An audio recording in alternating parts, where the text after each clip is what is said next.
No one can question the Astros' desire to win baseball games. It's evident with every hit, every steal, every maximum effort play, and every primetime pitching performance. But baseball is ultimately a zero-sum game. And for the 2013 Boston Red Sox, winning is all that matters. The young Astros had better be ready because they're about to get a 3-day crash course in playoff intensity. Game 1 is next.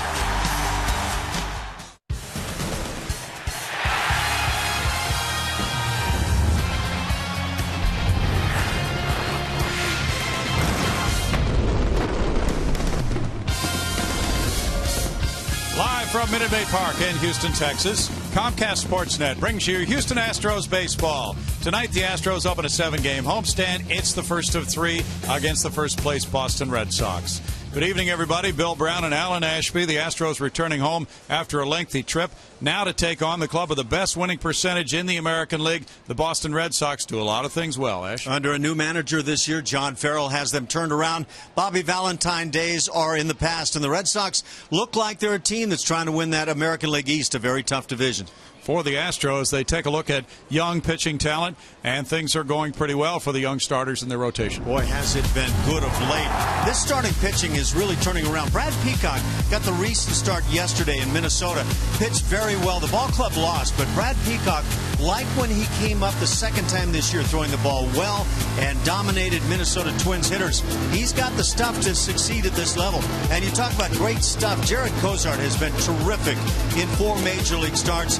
Absolutely dominating hitters. A lot of people talking about that little cut fastball. He gets a lot of ground balls with that pitch. Not a lot of strikeouts yet, but I think those days are coming. And then there's Brett Oberholzer, made 1 start with the club, and it was a dandy. He runs out there tonight. Brett Oberholzer dominated left-hand hitters like Big Chris Davis and everybody else for that matter, and certainly earned the praise of his teammates. And you can see the recent numbers that Oberholzer starts 7 shutout innings, did not walk anybody while striking out 6. Cozart has been iron solid for all 4 of his starts, an ERA 0.96, and Brad Peacock with that game Ash talked about 117 pitches, and he really kept his endurance throughout that ballgame with the 10 strikeouts. Now, the acid test for Oberholzer and the other 2 who will pitch in this 3-game series against this Boston Red Sox club, the top offensive team in the American League. They are a very good run-scoring unit. They do it a little differently than we've gotten used to in years gone by, where the Red Sox simply slugged it around. Yeah, David Ortiz is still slugging it around and leading the Red Sox in home runs, but it's not the home run ball that carries this club day in, day out. David Ortiz continues to swing Big Papi. Will play on and on. But guys like Dustin Pedroia and Jacoby Ellsbury, some of the guys that bring the speed and the hustle to this Red Sox club, they just keep running. They lead the league in stolen bases, and Jacoby Ellsbury is the leader in that department. This is a very intriguing club, and they do it through a lot of different ways now. The Houston Astros are happy to be back on their home turf after a long road trip. However, one Astro may not feel the same. When we come back, we'll talk about road warrior Matt Dominguez and his recent success.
on their home turf, and we are happy that you are joining us here at the ballpark. One player that may not agree with us at all is Matt Dominguez, who's coming off a very impressive road trip and a career night in Baltimore. On this recent 11-day, 10-game road trip, Dominguez batted .308. He crushed a couple of home runs and drove in 5 runs. Dominguez now tied for 5th among third basemen in RBI, and a special night in Baltimore. He went 4 for 5 with a home run there, and there's still 50 games to go for this guy. He said on the recent road trip his swing felt okay. He's feeling more confident about his approach in the box. He said that once he gets in there, he's looking for pitches in a certain zone. If that pitch comes that way, he will swing at it, and he's much more committed to it. He's sticking to a plan, which is something that he hasn't always done in the past. He said that just comes with more games, more time on this level. Well, he hopes to get it going against John Lackey and the Boston Red Sox, this first-place team coming into town tonight. We've got starting lineups and first pitch coming up around the break.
Baseball on Comcast Sportsnet is brought to you by Southwest Airlines. Find our fares online only at southwest.com. Sun is streaming through the panes out in left center field, and you see the food being prepared as this game is being prepared by Brett Oberholzer, warming up to face the hard-hitting Red Sox, who lead the majors in runs scored with 568. Here's their starting lineup for John Farrell. Jacoby Ellsbury is the leadoff man and center fielder. He's followed by right fielder Shane Victorino. Batting third is second baseman Dustin Pedroia. Big Papi David Ortiz, the designated hitter, is the cleanup man, followed by Mike Napoli at first base. Johnny Gomes in left field. Jared Saltalamacchia, the catcher, batting seventh. Stephen Drews at shortstop, and Brandon Snyder batting ninth is at third base. On the mound for the Astros tonight, making his second major league start, Brett Oberholzer. Very good in that first start. He's 23 years of age. 1-0 with a 3.77 ERA. It's just his 5th game now in the big leagues.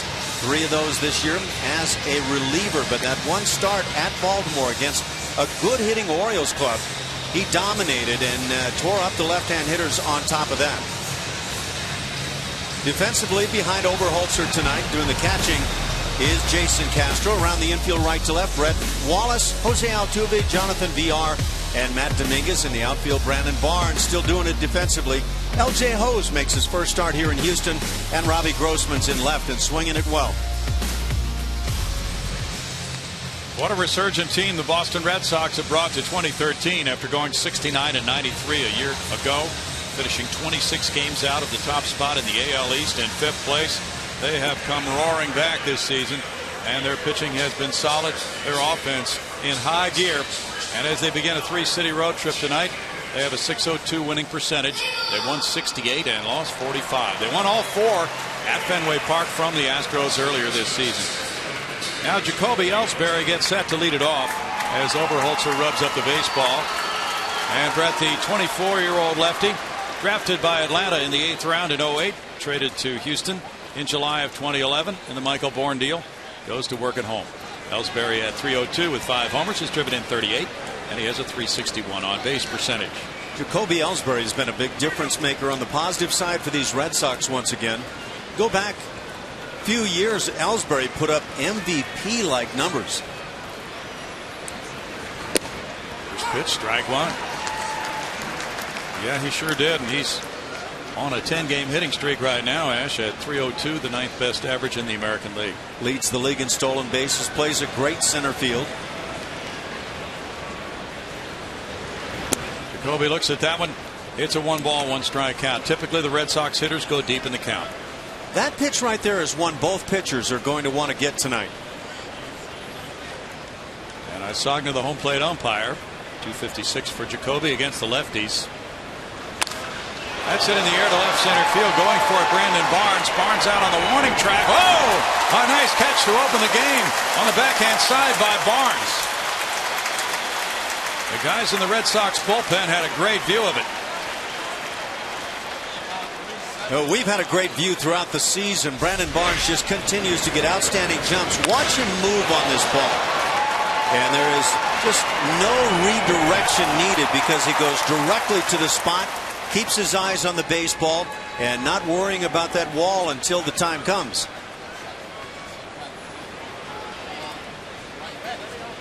Very well coordinated catch by Brandon Barnes for out number 1. Now Shane Victorino bats.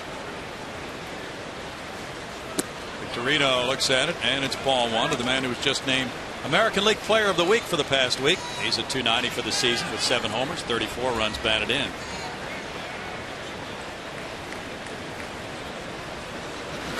Victorino, the switch hitter, takes that one in the dirt, and it's a 2-ball, no strike count. Shane has a .337 on base average. Former Philadelphia Philly, plays the game very hard. Smacked into the wall in yesterday's game and appeared to be playing hurt. In the last 7 games, he's hit .400 to win those Player of the Week honors. He batted right-handed against a right-handed pitcher yesterday. That's popped up on the right side, and the second sacker, Jose Altuve, takes care of out number 2.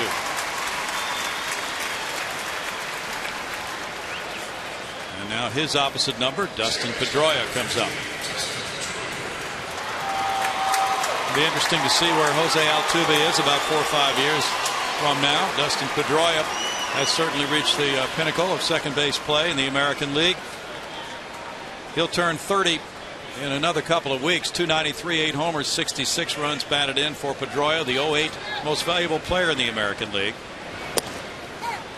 And like Altuve, a very small player, and because of size, his abilities were discounted by some down through his career, but he was a second-round pick in '04 of the Red Sox.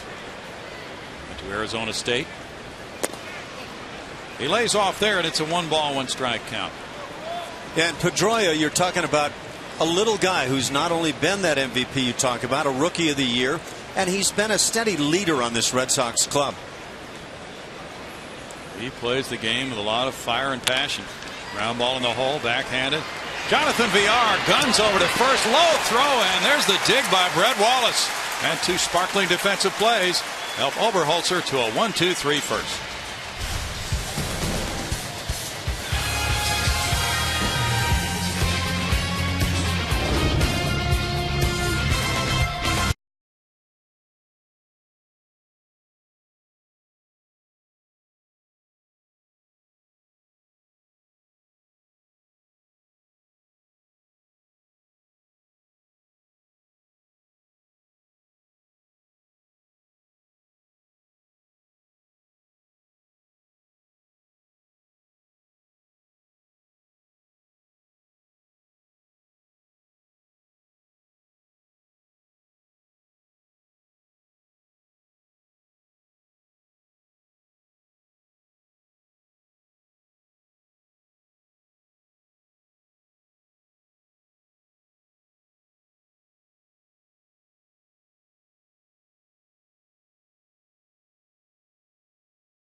for this Houston starting lineup for Bo Porter. Robbie Grossman left field, Brandon Barnes center, Jose Altuve second base, Jason Castro catcher. Chris Carter DH, Fred Wallace first base, Matt Dominguez third, LJ Ho's right field, Jonathan Villar shortstop. First pitch from Lackey from Abilene, Texas. Strike one to Robbie Grossman on a 7-game hitting streak. A torrid stretch for Robbie, a .480 batting average for the last 7 games for the switch hitter from Cy-Fair High School. That one's in the air to left center. Jacoby Ellsbury back. He's at the warning track, and he makes a catch similar to the one Barnes made a few minutes ago. On the mound for the Red Sox, right-hander John Lackey at the age of 34, kind of turning his career back around on the positive side. 7-8, looking to even his record tonight. 3.23 the ERA. So he's pitched very well. Took a no decision his last time out after a couple of losses. His last win coming on July 12th, that at Oakland against the A's. He very much falls into that tough luck category with his 7-8 record despite the 3.23 ERA. He has out number 1, and now he faces Brandon Barnes. And throws strike one to Barnes at 245 with 5 homers. Brandon has driven in 23. So you see the runs that he's provided, but you don't see the runs that he's taken away. There have been a number of those this year. 1 ball, 1 strike. That's probably been the biggest part of Brandon Barnes' story this year. Defensively exceptional.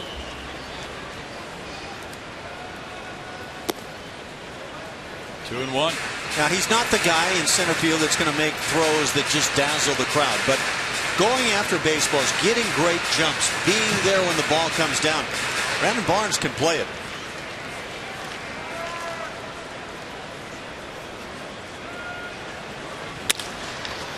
It's tapped, and the third baseman comes over. Snyder take care of out number 2. Lackey has won 135 in his major league career. Defensively for the Red Sox, and they played well. Jared Saltalamacchia behind the plate. Around the infield, Mike Napoli, Dustin Pedroia, Stephen Drew, and Brandon Snyder. In the outfield, Jacoby Ellsbury, the guy that goes and gets it. Shane Victorino, player of the week, and Johnny Gomes in left. Jose Altuve batting in that number 3 spot tonight. Try to get on aboard in front of Jason Castro. 283 is his average. 4 homers, 35 driven in for Altuve, who's 3rd in steals in the American League. And looks at strike one. He's currently on a 6-game hitting streak. John Lackey with a very nice pace to his game here early.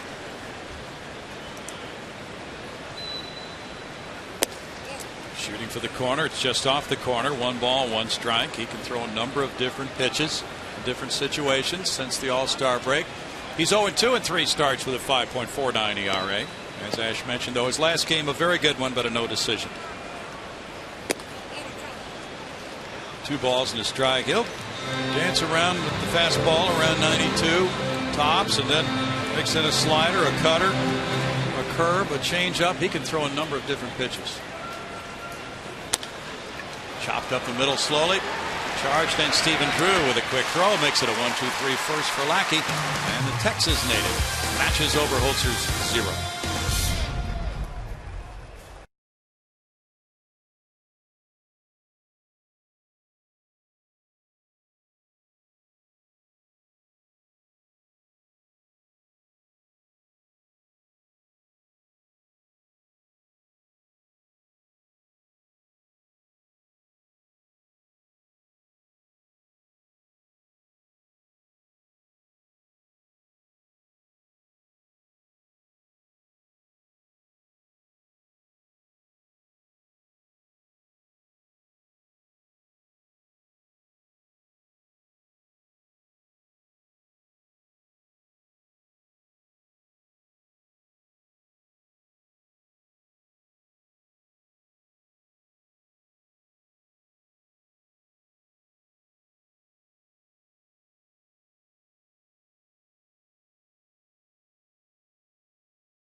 It's time for our Geico quote of the day from Brett Oberholzer on the mound now. He's talking about facing the Red Sox. He said, I'm going to pitch to my strengths and see what their weaknesses and strengths are.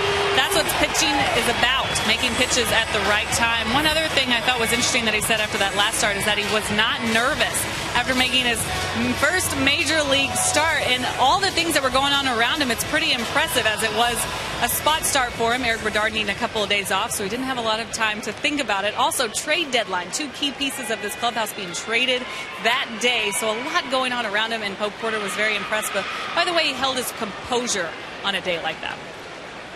Good points, Julia. Thank you for that. And now it's Big Papi, David Ortiz, staring at him. No base runners in the first inning. Infield shift is on. David Ortiz takes ball 1. He ripped the Astros pitching in that 4-game series at Fenway. 318, 21 homers, 71 runs batted in. The 4th best OPS in the American League. He hit .533 against Houston pitching at Fenway with a couple of homers, driving in 8. 2 balls, no strikes. And he can do that raking against left-hand pitching as well. Stays in there. He drives the baseball.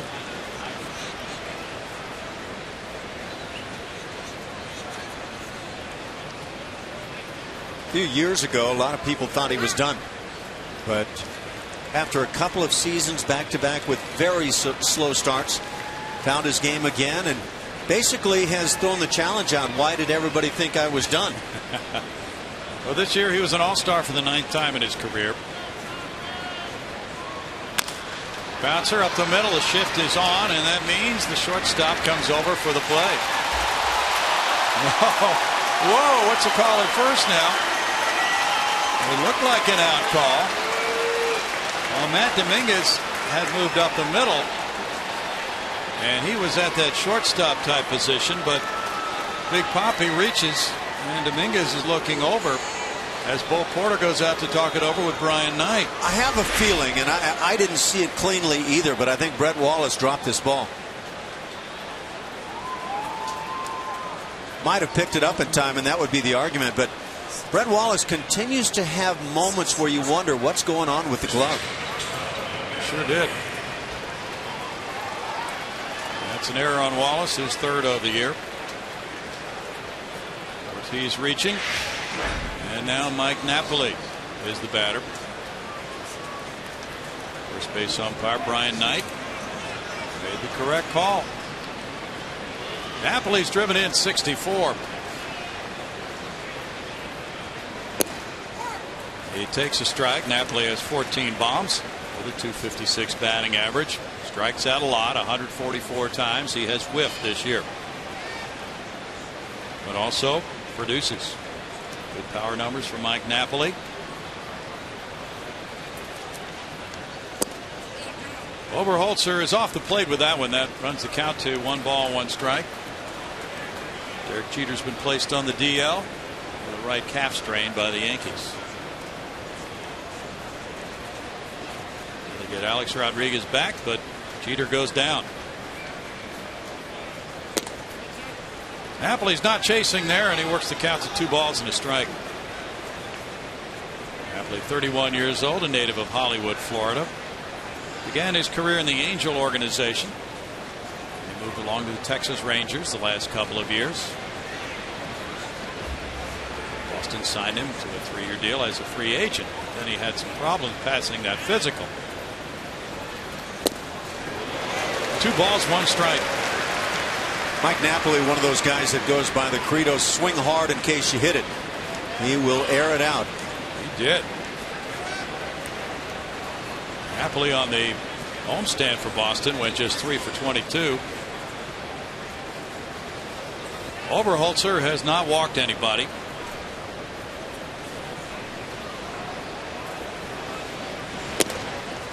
Napoli looks at ball 3. 3 balls and a strike. In fact, he's opened his major league career by going 15 and a third innings without allowing a walk. That's 3rd longest in Astros history.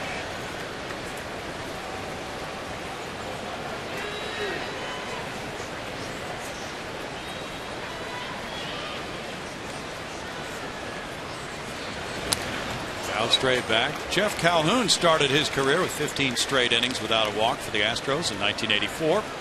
Dave Veers went 16 2/3 without a walk in 94 as he began his career. Well, Dave Veers was a good major league relief pitcher for many years.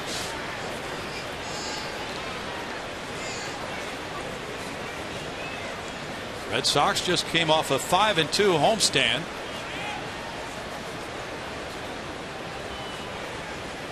They're tied for the best road record in the American League, 29-24. Foul away. Pretty good battle here with Oberholzer and Napoli squaring off. Really impressive to watch Brett Oberholzer pitch. The game in Baltimore you talked about. 7 innings, 3 hits, no runs, no walks, 6 strikeouts, 87 pitches. Just varied the speeds and locations, and he really kept the Orioles hitters off balance in that game. And you're talking about an Orioles team that is very good offensively. Chris Davis, the guy that could wind up being the MVP this year, and so that was an impressive outing. In the air, and the right fielder goes back for it. L.J. Hull's right in front of the wall with that grab. One long out. Brett Oberholzer, we haven't seen enough to really determine what type of pitcher he is, but with the off-speed pitches to this point, he has been quite effective. Throws a lot of fastballs. When he does come off speed, hitters off balance and unable to do a whole lot against him. Johnny Gomes is the batter.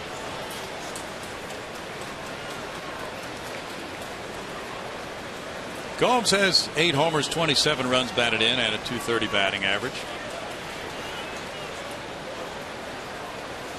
Johnny began his career in the Tampa Bay organization. Cincinnati picked him up as a free agent. He was traded to Washington. Then he moved along to Oakland, where he hit 18 homers last year and 279 at bats. That's in for a strike. I think one of the tough things to do as a major league pitcher is to continue to pitch well when there's a blunder made behind you. And we've seen that go on a lot this year for Astros pitching. Here Oberholzer has that challenge early on with a very good Red Sox team. No balls, 2 strikes. Yeah, the play was routine.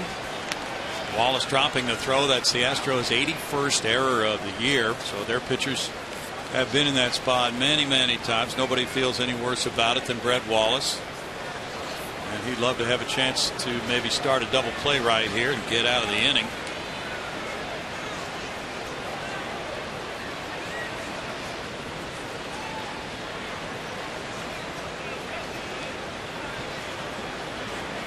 Ortiz doesn't have much of a lead.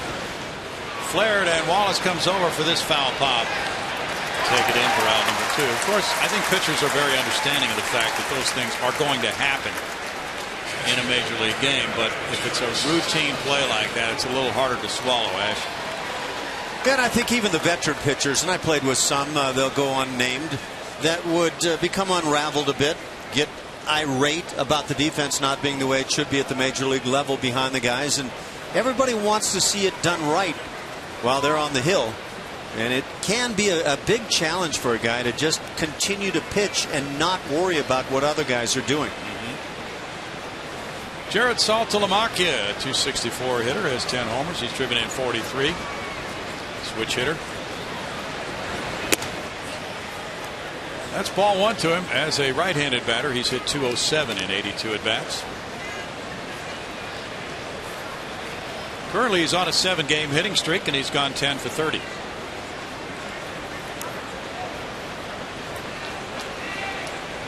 Altuve shades up the middle. That pitch is ball 2. The Red Sox are in a favorable position right now. 1 game in front of Tampa Bay. Baltimore is 6.5 games out.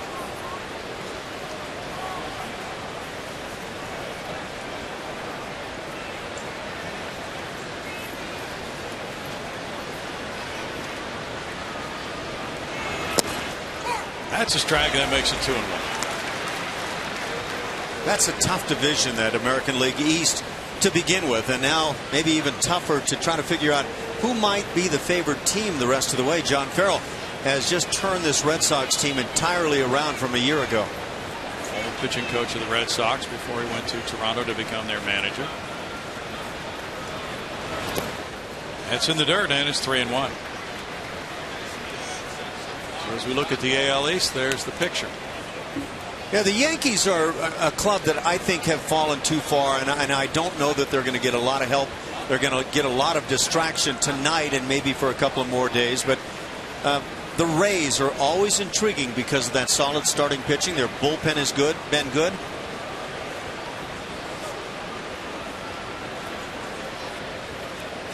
That's going to be some kind of race to follow here, the final 7 weeks of the season or so.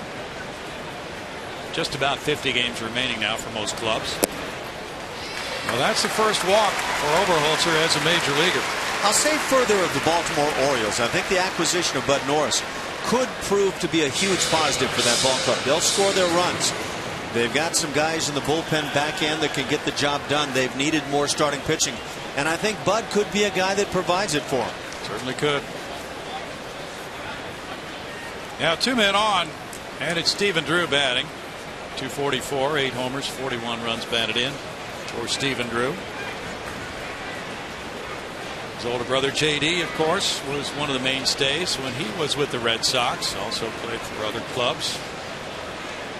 So it's quite a talented Drew family, producing 2 outstanding major league players.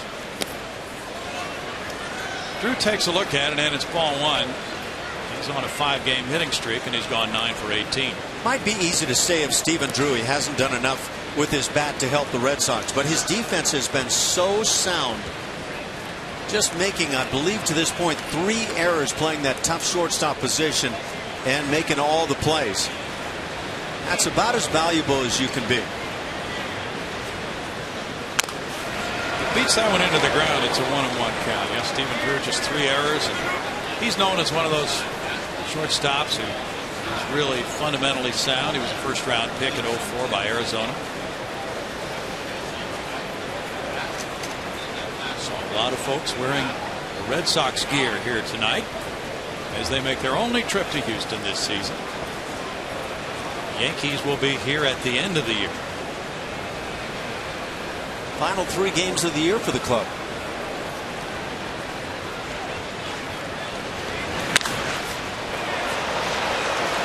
Wallace, Altuve, everybody converging. VR has it.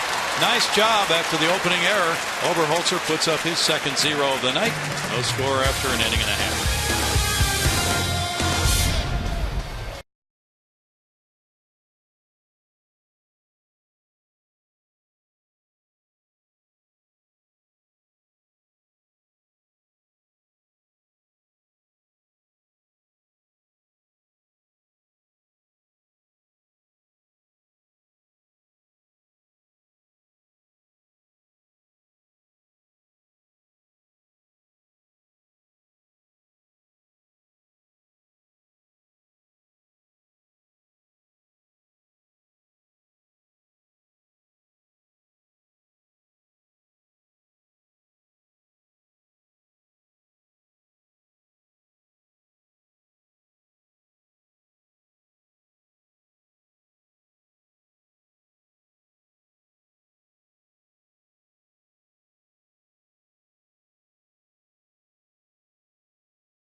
The CSNHouston.com and click on In-Game Live to enhance your Astros experience via computer, smartphone, or tablet. Get in-depth stats and join the social buzz. In-Game Live, only on CSNHouston.com. Guys.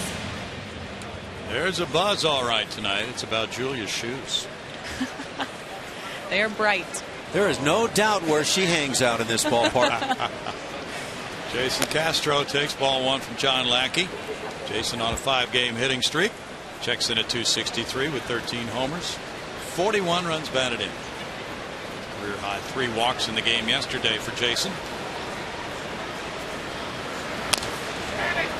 It's a 1-ball, 1-strike count. Julia, what color would you call those shoes? Ooh, that's a great question. It's like highlighter yellow. Yeah. Oh, can you see them? That's from nicely all the way? described. Oh, there we go. I've got a highlighter sticking up to the monitor right now, and your shoes are actually killing the highlighter with brightness. We're bringing back the 80s. Okay. I like the bright colors that are in right now. This is the style, guys. We need to get you some ties this color. Because we all love our photos from the 80s. Yeah. Well, could we wear leisure suits, Julia? Sure. That's 70s, Brownie, please. Okay. Well, some of us were still hanging in there with them with the 80s. We can do it on a Throwback Thursday. Okay. All right. This Thursday, there's no game, so we'll have to file it away for later. No, I think that's the perfect time to wear it. When there's no game, so nobody will see us. Okay. Let your wife do the complaining. She's done plenty of that already. Jason Castro had a good series at Fenway at 4 hits, 10 at-bats, trying to get something started here in the second inning. He's 5th in the league in doubles with 29.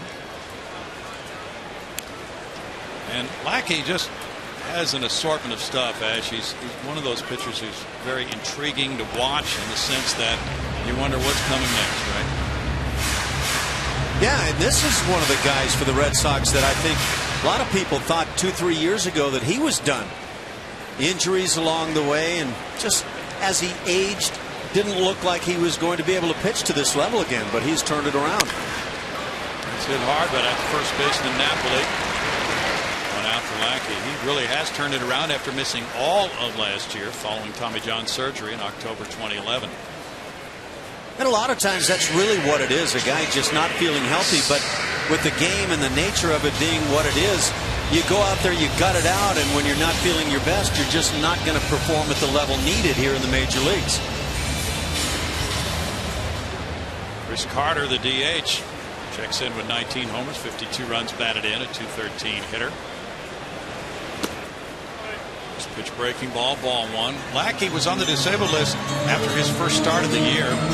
He had a bicep strain, came off the DL and beat the Astros in Boston against Bud Norris April 28th, giving up 1 run in 6 innings. You notice that nobody ever has a sore elbow anymore? What's with that? I don't know. Whatever they've done, they've eliminated elbow injuries. It's always biceps and forearm. Yeah, and rib cage. Somehow when they have a biceps and forearm problem, though, Tommy John surgery is always needed. Yeah. Good location there, and it's 1-2 for Lackey. I don't know the last time I heard somebody say, guy's got an elbow problem. You're right. Usually more of a forearm strain, right? Yeah. Elbow just sounds so bad. Can't have an elbow problem. It's 5 in a row sent down by Lackey. Lackey was quite a phenom as he came to the big leagues with the Angels. John Lackey leaves it up out over the plate. Chris Carter swinging through it. It's an area where Chris Carter, we've talked about when he's hitting the ball toward right field, is successful. John Lackey has figured one thing out. Don't walk people. Go ahead and pick up some strikeouts while you can get them, but don't put the freebies on base. And 4.3 to 1 ratio strikeout to walks this year. Very effective, and it's again turning his game around. He jams Brett Wallace, who fouls it back for strike 1. Look, this is what we predicted and what we're going to see with Brett Wallace. On the fastballs, they're going to be on the hands with any team that's doing any scouting and getting pitching that can put the ball where they want to. And Brett Wallace has got to be able to make an adjustment on that fastball in. He takes that one. Looked like a little cutter there, Ash. 1-1. one. Now we'll see Wallace get off-speed pitches away and the occasional running fastball away, but I really believe until Brett makes some kind of a change, he's going to see a lot of fastballs on the hands. There's your breaking ball away. 2-1. Wallace has 3 homers and 5 runs batted in his last 6 starts.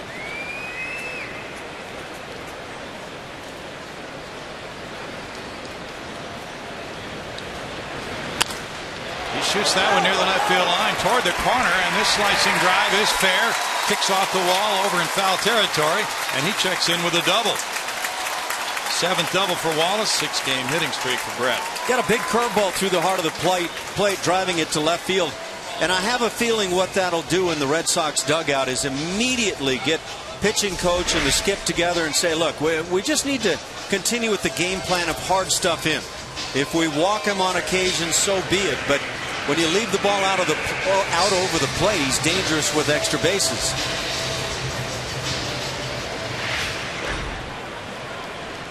He's aboard for Matt Dominguez. 7 doubles for Wallace. Dominguez has a 3-game hitting streak. Yankees strike 1 at 239, 14 homers, and a club high 55 runs batted in. Last year, J.D. Martinez led the Astros with 55 runs batted in.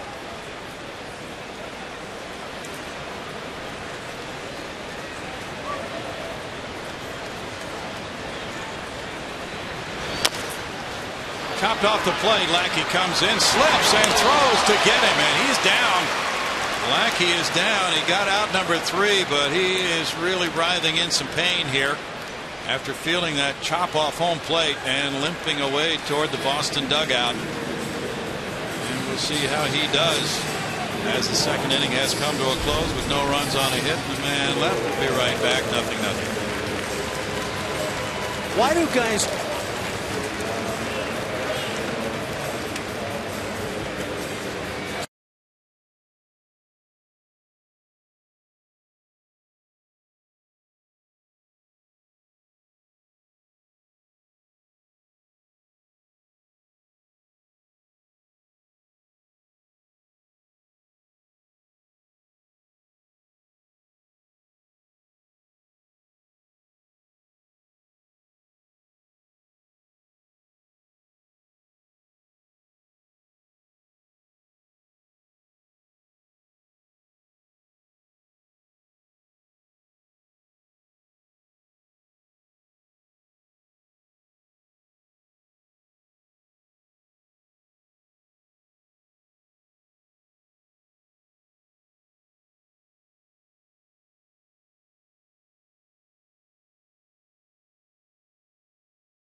How serious it is. Yeah, this is really just a case, and it's not just John Lackey as likely turning an ankle right there, but it's so many pitchers with this notion that Usain Bolt is going down the line. It's not a routine play. I've got to make it as quickly as possible. And it looked as they went off the field that maybe it was feeling better with each stride toward that third base dugout. But clearly on this play, John Lackey just made it a tougher play than need be. You could see him roll over the left ankle, as you indicated, Ash. And then he put all of his weight on his right leg for that throw to first, now limping off, not putting a lot of weight on the left foot. And the call has gone out to the bullpen, so Ruby De La Rosa is getting loose. So that is an indicator that Lackey may not be able to continue, but we'll see as Brandon Snyder is the leadoff man in the 3rd. Strike 1 from Oberholzer. 243 for Snyder, 2 homers, 7 runs batted in. Remember when Will Middlebrooks was going to be the longtime third baseman for the Red Sox? Had a great start to his season. Had a 3 home run game, I believe, in their first week of the year. Yes. And things just don't always play out. You know, I imagine somebody at that point said, and it's only going to get better for this young third baseman. You know, not necessarily. You and Blummer didn't say that at No, Fenway Park. we refuse to say that sort of thing.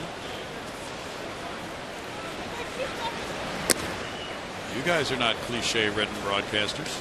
2 balls and a strike. Oh, I think we're capable.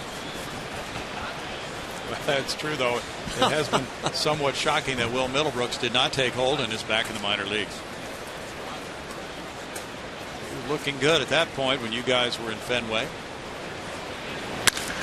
That's lashed and caught by VR. Line drive to shortstop, 1 out. Don't you love the way VR catches this line drive? Doesn't let the line drive turn him inside out. He just makes the catch, flips the ball immediately to Altuve, and let's have a little fun. Watch this, how easy he turns this play. Yeah, let's have some fun. That's a guy who loves to have the ball come his way.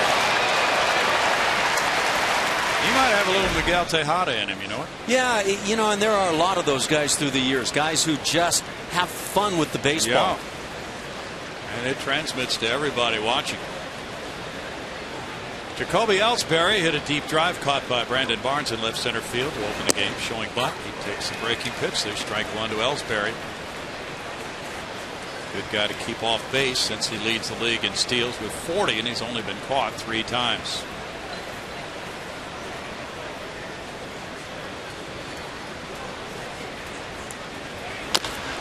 He beats that one off his foot and hobbles away from home plate with an 0-2 count. The Red Sox lead the American League in total bases. They lead in doubles. They lead in triples. They lead in extra base hits. They lead in OPS. They lead in stolen bases. The Red Sox? That is the crazy one, isn't it? 40 of those picked up by this guy, Jacoby Ellsbury, and maybe this shot off the foot might slow that down a bit, but don't count on it.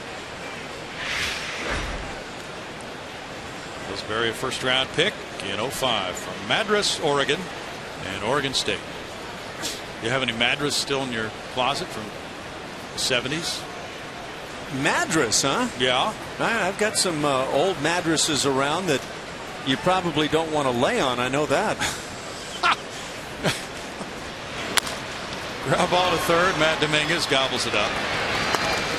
And that's out number 2. Well, Julia wouldn't know Madras, but here's the standings for the Sox and all these various offensive departments, runs, OPS, and so on down the line. There's a tough team offensively. You know, usually when you get that team that's first in runs scored, they're going to be one of the top teams with home runs, the Red Sox, right about the middle of the pack, but they're doing it other ways this year and very effectively. Hey, Julia, let's have Madras shorts night at the ballpark. What kind of shorts? See, there we go, Brownie. We've got a communication issue here. Yeah. What year were these popular? Not sure. Shane Victorino takes strike 1. How about Madras sports coats? Do you have one of those, Ash? You know, it's really bad when you don't know if you did or not. Okay. And that's where I stand on this whole issue. Plausible deniability for Alan Ashby on Madras. A little liner up the middle. Diving Altuve smothers it. Terrific play. Jose Altuve with a diving snag of the line drive by Victorino.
get ready for the Texas Country Street Fest on Saturday, August 10th from 2 to 6 p.m. on Crawford Street. No game ticket is required, so come enjoy cold beer and live music from the Josh Fuller Band. The first 10,000 fans coming to see the Astros and Rangers get an inaugural AL West baseball, courtesy of Day Hill. Call 1-877-9-ASTROS or visit astros.com for tickets. Brad. Thanks, Julia. L.J. Hose backs away from ball one, up and in from John Lackey. Gritting his teeth a little bit after turning his left ankle. Lackey is one of those types of pitchers known as a battling type, the kind of guy you would expect to go back out there as he is after turning his ankle. What that often means is he might be a little shy in terms of overall stuff, but everything else will rise to the level. Yeah. And also what we saw there from Lackey, after falling behind 1-0, he comes breaking ball. Major league hitters and even the very best of them can struggle with that. That's a line shot and caught at first by Napoli. That ball was blistered by Hose. One out.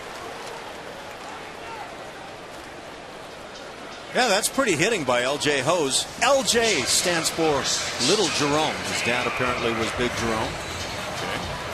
But, yeah, seen a number of swings from Hose to this point that haven't maybe been his best, but this one driving it hard. Now Jonathan Villar at 184. Taking ball one. Lackey first came to the big leagues in 02 with the Angels. They had drafted him in '99 in the second round, and he won Game 7 of the World Series that year. There's a shot into left field.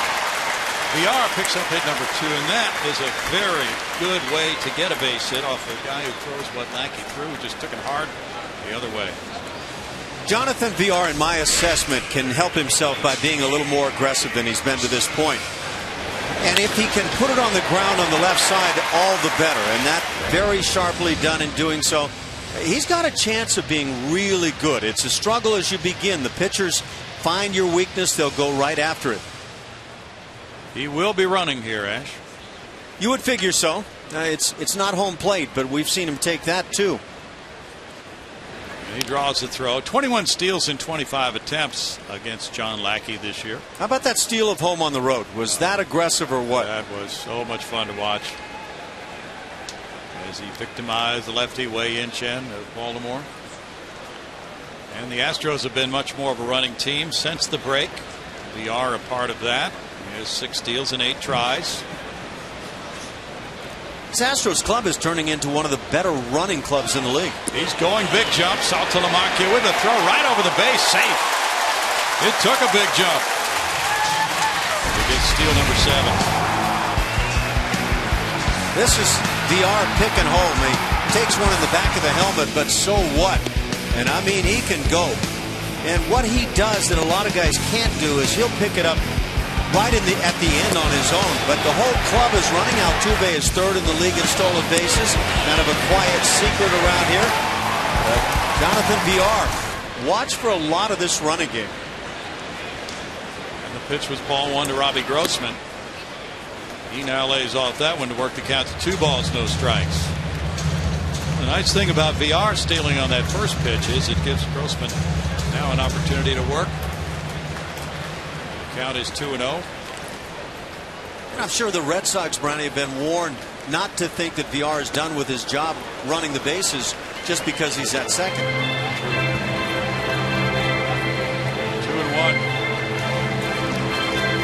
John Lackey, when he won that World Series Game 7 in 02, became the first rookie to do that since 1909.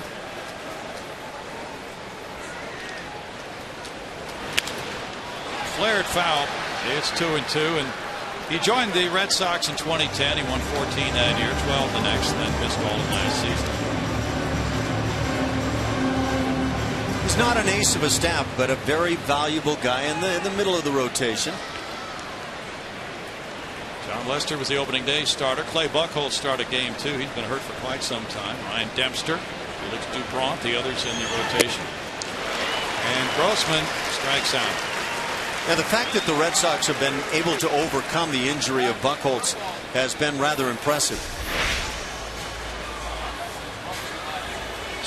That's a tough breaking ball on any hitter, and Robbie Grossman is making great strides from the left side of the plate. Clay Buchholz for 12 starts this year is 9-0 with a 1.71 ERA. So he helped them to that fantastic start. Brandon Barnes grounded at third in the first inning. In the dirt, and it's a ball. Saltalamacchia scrambling for it. A knuckleballer goes tomorrow night for the Boston Red Sox. Stephen Wright against Jordan Lyles. They need to have up on the message board a bunch of old Stephen Wright comedy routines up there. Wednesday night, it's Ryan Dempster and Jared Kozart. These games 7-10 starts in the Astros-Red Sox series. Of course, Steve Sparks has already met Stephen Wright because of the strong bonds in the knuckleball fraternity. He's had a chance to talk with him. I wonder if Sparky will be throwing to Astros hitters before the game the way he did before facing R.A. Dickey in Toronto. Why not? There goes VR for third. No throw as he steals that base as well. And that's number 8 of the year. All the scouts watching at this game right now are writing in their book to their own major league club. Don't forget this guy. If you go ahead and let him have his way, he's going to steal everything in sight. He is a challenger on the offensive side of the game.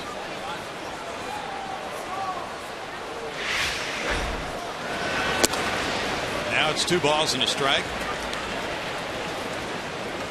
A lot of people in baseball discount steals of third with 2 outs in the inning. But he could score on a ball in the dirt that gets away from the catcher. An error, something like that. 2 balls, 2 strikes. That's just throwing the fastball right by Brandon Barnes. 93. Just below the belt, out over the plate. It's kind of like where you say to the batting practice pitcher, put it right here. Barnes fouls it back. Astros have come off a 2-8 road trip. They had leads in 5 of the 8 losses. They'll get a lead right here with Mr. Barnes providing it for Bo Porter's club. Jose Altuve on deck. 4 straight losses for Houston, 25 in the last 31 games. And the Astros check in with 36 wins and 74 losses. Barnes fouls it back. But you know it would be a great feeling in that Houston clubhouse if they're able to do a number on this first place club, which has performed so well this year. And that's the challenge. Astros young players meet in many series against top clubs this year. Every day it's about winning. It's about, on top of that, competing and knocking off teams that have a chance to win. You take pride, and you should every day you go out there. Barnes swings at a breaking ball, striking out. That's number 3 for Lackey. No runs a hit, and the runner stranded at third with no score.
It's a scoreless ball game early. Astros and Red Sox. This moment in history is brought to you by MD Anderson, making cancer history.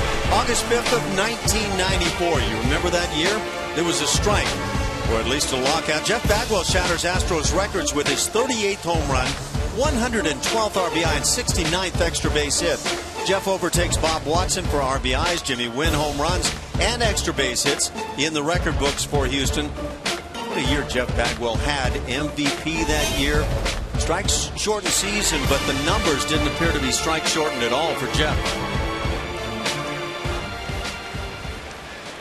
Fourth inning underway. Dustin Pedroia, the batter. He grounded out to shortstop. Jonathan Villar made a good play to get him. There's ball one. Sensational year for Jeff Bagwell with that broken hand. Who knows what might have happened had the season continued? How many games would he have missed? Would he have been able to come back and play some in September? What would the numbers of the other competitors for MVP look like? Would the Astros have made a World Series? A lot of questions about that year. 2 balls, no strikes. In that year, I don't think there was any question about who the best player in the National League was. You're right. That was one sensational year for him.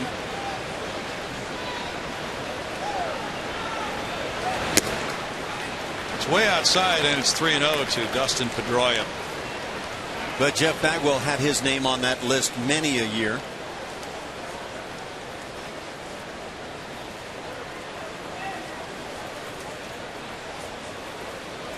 MVP. What a great award to win.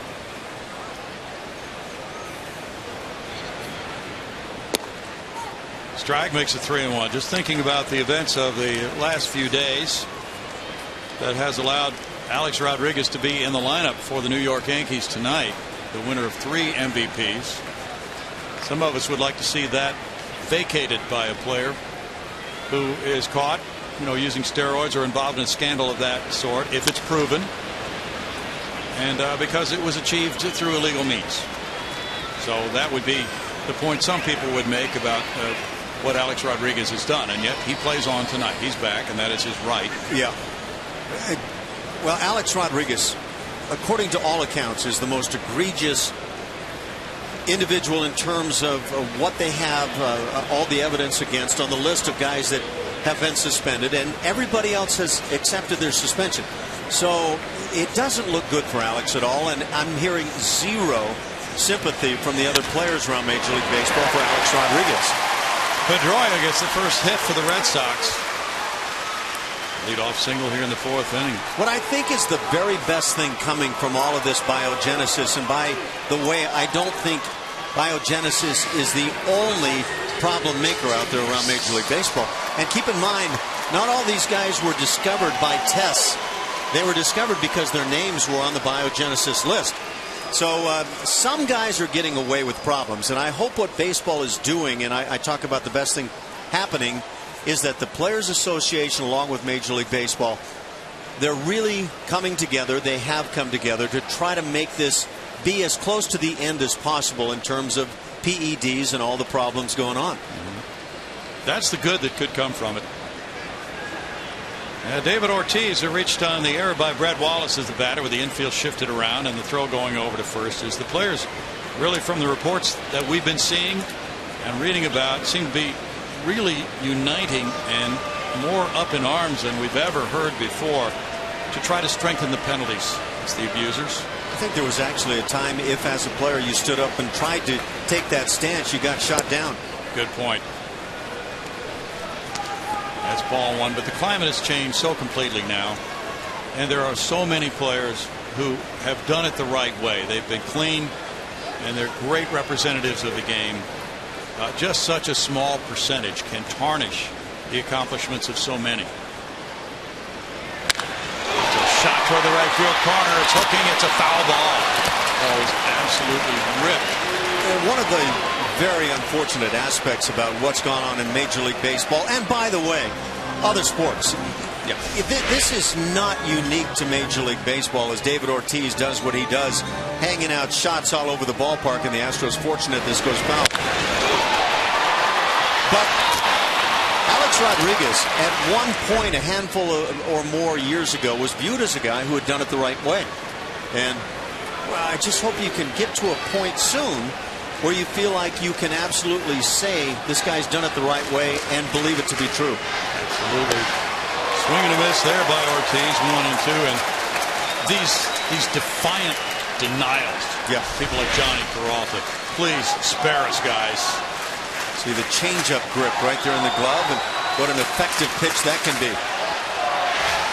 Yeah, but why not, if you're one of the current players and you're clean, why not stand up as strong as possible against the guys that are not clean? Oh, sure. Rid your ranks of those who are not on the same level playing field, chemically speaking.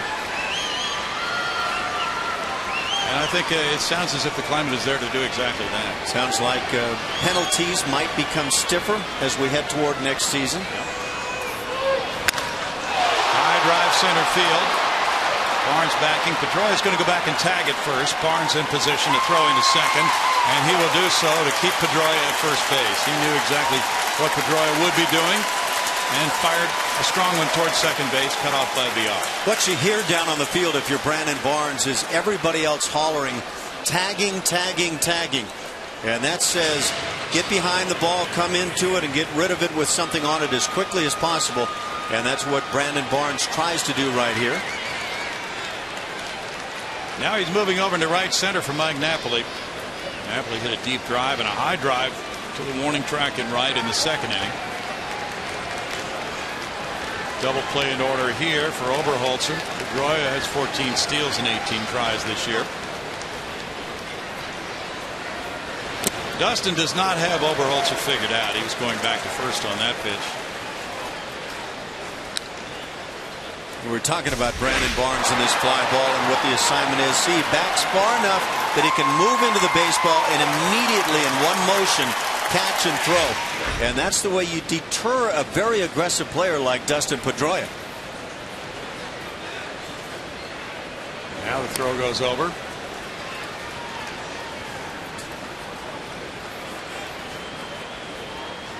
Nothing game here in the fourth. Pedroia is one of those catalyst type players. He can make things happen defensively. He can steal a base, get a big hit. And he's playing with a thumb injury.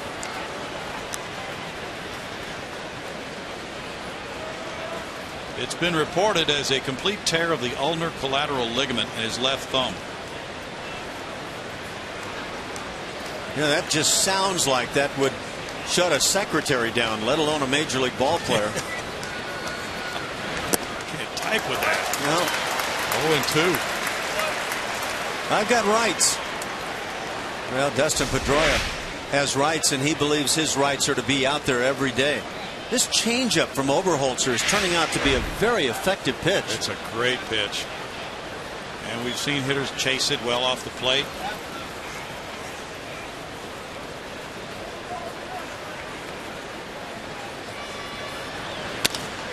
Fly ball hits for right field again. And again, Hose is back on the warning track. And again, he makes the catch. 2 outs. David Ortiz just flied to center field and hit it pretty well. But it wasn't a pitch he could pull because he had just seen a changeup. And what Oberholzer is doing is finding a changeup that can be effective at this level. First time through the order, not throwing it a whole lot, but more and more so as he gets through the order. And the more he learns to throw this pitch and see success, the more you may see a Brett Oberholzer who has one of the game's really effective changeups. Can he throw the pitch too much? Yeah, I think you can. I think obviously you have to balance the fastball and the other pitches, but you have to have command with those as well. But that changeup can set everything up. And he goes, strike one. And in return, the other pitches can set up the changeup. I mean, you think to a guy like Greg Maddux, he didn't overpower people. Command was a huge issue, but changing speeds with that command were what led him to be one of the game's great pitchers of all time. Now, I'm not suggesting that Oberholzer might be that. We never know, and nobody knew that when you first saw Greg Maddux. But when you start combining those elements, you've got a chance of being really good. He certainly has this opportunity, and he's trying to seize it in his second major league start. Well, this could be something. Back-to-back starts against Baltimore and Boston if he gets great results again tonight. Runner going. Here's the throw from Castro to Altuve, and they got him. Jason Castro guns him out. Pedroia caught on a 2-4, caught stealing. No runs a hit, nobody left. There is no score at Minute Maid tonight.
Arkansas, Oklahoma, and New Mexico viewers, listen up.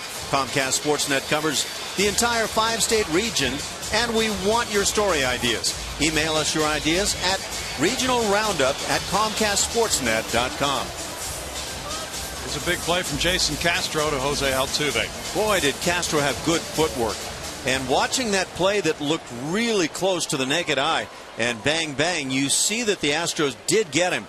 And again, you go back to what Jason Castro did. Quick footwork, the exchange followed, and a perfect throw right on the money. Very well done. Now Altuve leads it off.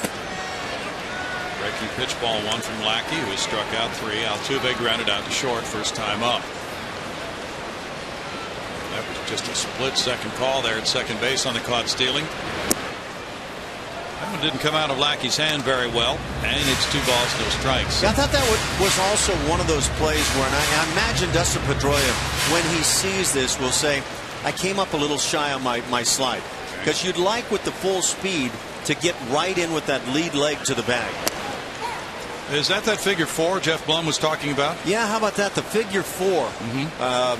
The way I slid, I never was awarded the figure 4. So I really didn't have a great idea on that one. But yeah, you want the tip of the flagpole to get right to the bag first. Okay. Immediately. Have no idea what I'm talking about. We'll have to work on that. Tap to third base. Backhand near the bag. Double clutch on the throw, and Altuve safe. Brandon Snyder unable to get the throw off. And it's going to be an infield hit for Altuve. Hit number 3 for the Astros. 7-game hitting streak for Jose. You know, Jose Altuve has not been tearing along at a 300 clip like he was early in the season. I will suggest not many people know that this guy is among the leaders in stolen bases in the major leagues, but he is, and that speed and his hustle and his drive make him a better player than I think a lot of people realize he is. 28 steals. He's been caught 7 times. He might be running here with Jason Castro, the batter. Jonathan Villar stole 2nd and 3rd in the last inning. And Lackey makes the move. Now, going back to Lackey and that play on Dominguez grounder to end the 2nd inning, he rolled over on his left ankle. And that's something that could be bothering him as the game moves along here. Typically, Doesn't the player get that ankle tape maybe after that happens, or he might have had it taped before the game? Certainly may have. We have no chance to see a bloody sock. That's all I can tell you. That's ball one to Jason. In some cases now, Bo Porter might not want Altuve to run if he thinks Castro's going to pull the ball through that hole between first and second. At the same time, if you get Altuve to second base and nobody out, a chance for Castro to hit the ground ball to the right side and move his lead runner into third base with one out. So, I mean, you could look at it two different ways. Castro did pull the ball on the ground to first earlier. This one fouled away, and it's a 1-ball, 1-strike count. How about Jason Castro on the recent road trip in Baltimore? First Major League Grand Slam. You combine what he has shown he's capable of doing with the bat this year and the kind of defense where you see this very quick throw to second base to get Ellsbury, or rather Pedroia. He's a very capable catcher and a guy deserving of all-star consideration, I think, for years to come. 2-1 now. Lackey has actually held left-handed hitters to a lower batting average than right-handed batters, just 221 for the lefty hitters against John Lackey this year. He's allowed 6 home runs to those who bat left. He cut that one in right under his hands, and it's 2-2. Now you get a hitter already thinking about maybe pulling one, as you said, through the hole on the right side, and then you challenge him in there, but you break it even further off the plate. You get that bat started early and you're in no man's land.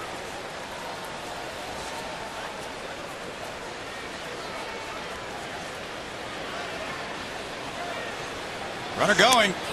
Pitch a ball, the throw high on the wrong side of the base. He stole it. Altuve gets number 29.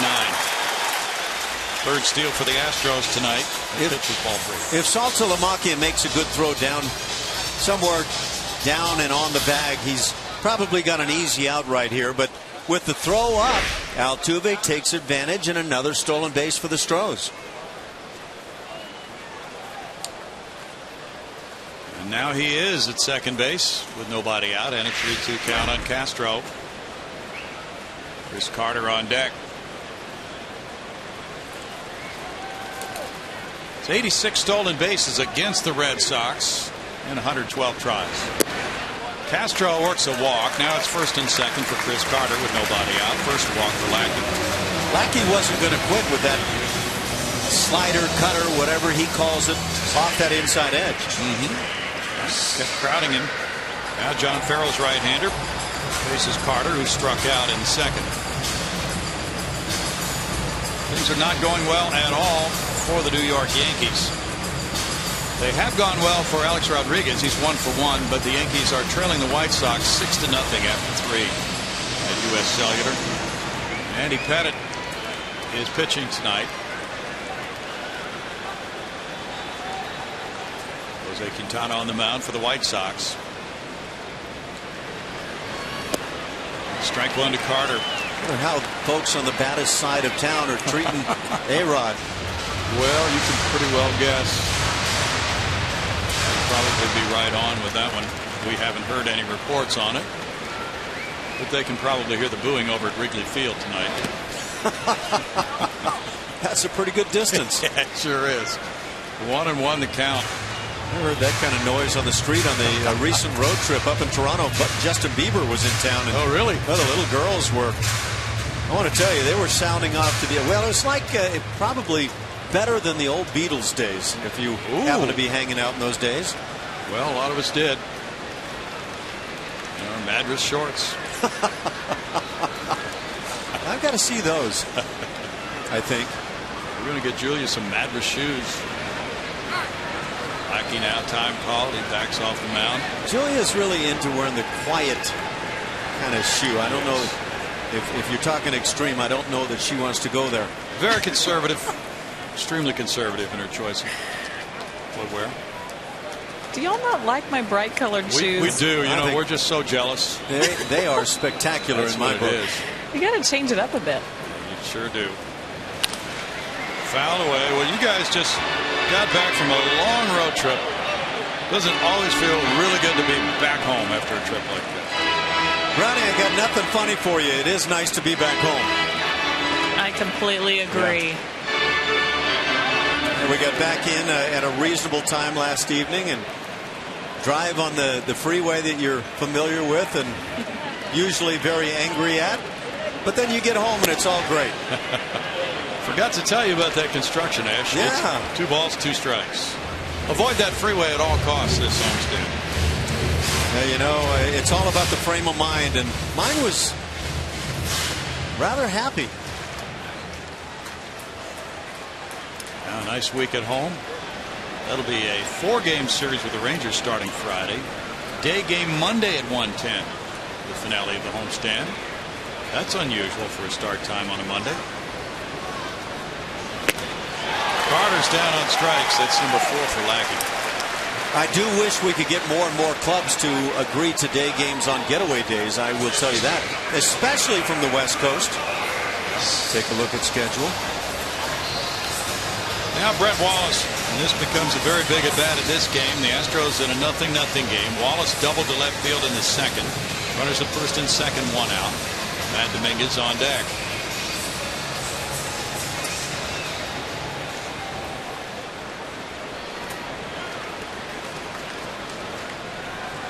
Well, the Red Sox did a complete makeover of their club since last year, and the results are drastically different from last year as well. Strike 1 to Wallace. It begins with the manager, from, as you said, Bobby Valentine to John Farrell. And they made that huge trade with the Dodgers. They unloaded all kinds of contract money and were able to restructure their team.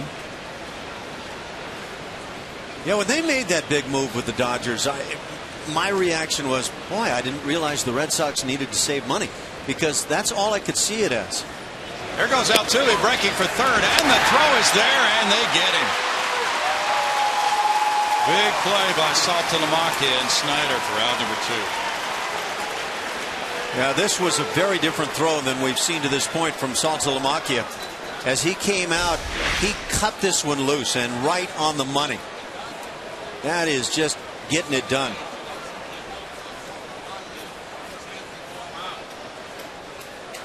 That was a good pitch for Brett Wallace to deal with. Yeah. Taken for strike 2 now. 0-2 the count. And that one crowds him for a 1-ball 2-strike count. With that left-handed batter in the box, the catcher has that open throwing lane to third base. Live by the sword, die by it. And the outside location kind of pulls the catcher in that direction too for the throw, Ash. It just makes it as easy as can be. It's like when you do the drills during spring training and nobody's standing there. You just fire on out toward the bag. That's strike 3. And the rally fizzles for the Astros. They hit first and second, nobody out. They wind up with no runs, a hit, and the man left. 0-0.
Astros keep things rolling tomorrow against David Ortiz, Dustin Pedroia, and the Boston Red Sox. Call 1-877-9-ASTROS or visit Astros.com to get your tickets now, guys.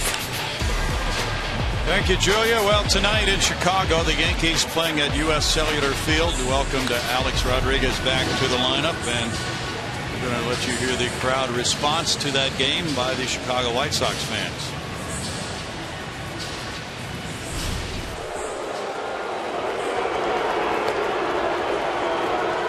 I'm surprised. I thought they'd be thrilled to see him.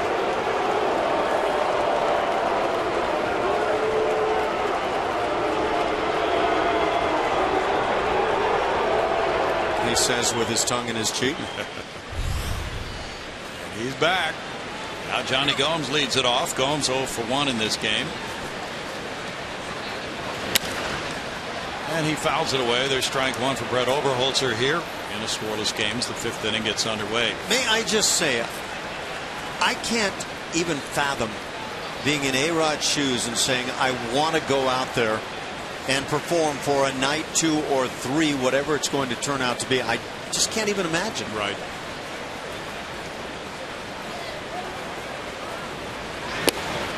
That's in for a strike, and it's 0-2. And you have other different angles involving the other players involved, like Nelson Cruz, the Texas Rangers. Rangers, of course, are very unhappy with the situation of Cruz not deciding to go ahead and play for them. 1 ball and 2 strikes. Nelson Cruz had a rather intriguing tale to tell about why he got caught using PEDs. Oh, did he? What's the tale? Well, he had lost 40 pounds over the winter somehow and needed to gain the weight back and made a big mistake and how he chose. I don't know. That's a little lame. Yeah. Fly ball to Barnes. 1 out. Yeah. And now, of course, he'll be a free agent after this year, so his decision, very self-serving, to go ahead and take a 50-game suspension now, so it would not affect his value as a free agent over the winter. The Texas Rangers have been battling with the Oakland A's all season long, and that figured to be a very tough battle right down to the wire, and may still be, but it's going to be a tougher one now for the Rangers. And on the other hand, Detroit made a preemptive trade to replace its shortstop, who's also going to be unable to help them because he's serving his suspension. Here's Jared Saltalamacchia now. Dave Dombrowski is good. I'll tell you what, anybody may have said, well, you could see that one coming, but Dombrowski got it done and really landed a heck of a player. So he has Jose Iglesias ready to plug in at shortstop. Fly ball right center field. LJ Ho's coming in for it. Out number 2, and Iglesias is figured by most who know the two to be defensively superior to Johnny Peralta. Peralta a better offensive player, but with the limited mobility at third base of Miguel Cabrera, the Tigers would seem to be better fixed with more of a defensive player at shortstop. Might be the case. Of course, the Tigers, you talk offense, Red Sox come up, the Tigers have to come up. Most of the year, the Tigers have been the best per run scored team in the American League, and they're still hanging right there. They've got plenty of offenses. Iglesias actually has swung the bat well this year. Stephen Drew takes ball 1. We go to Julia.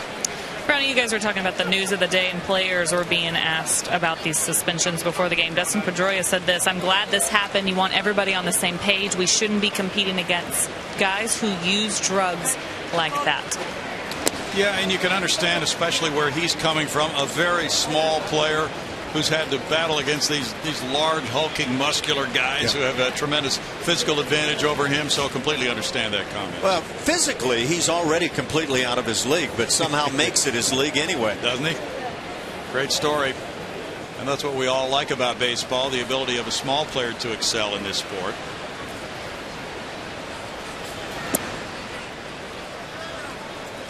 It's 3-0. And then how about Brett Oberholzer? Yes. Boy, he is looking like a guy who's just simply quietly saying, I belong in this rotation. Infield shifted around for Stephen Drew on a 3-0 count. That's a strike. He does not look to be intimidated by this opportunity to face the hard-hitting Red Sox.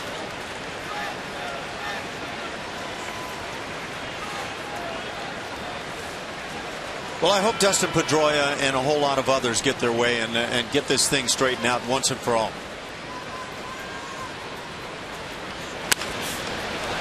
Crack fair up the line, and it kicks out. The fans reach for it, don't touch it.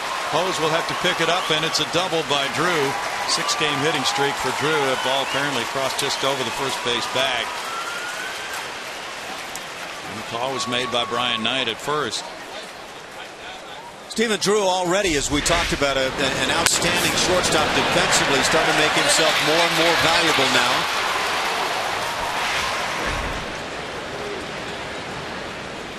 Hit number 2 for the Red Sox. That's the first extra base hit Oberholzer has allowed in the last couple of starts. Brandon Snyder bats. He lined to shortstop. He really hit the ball right on the screws, but right at Jonathan Villar.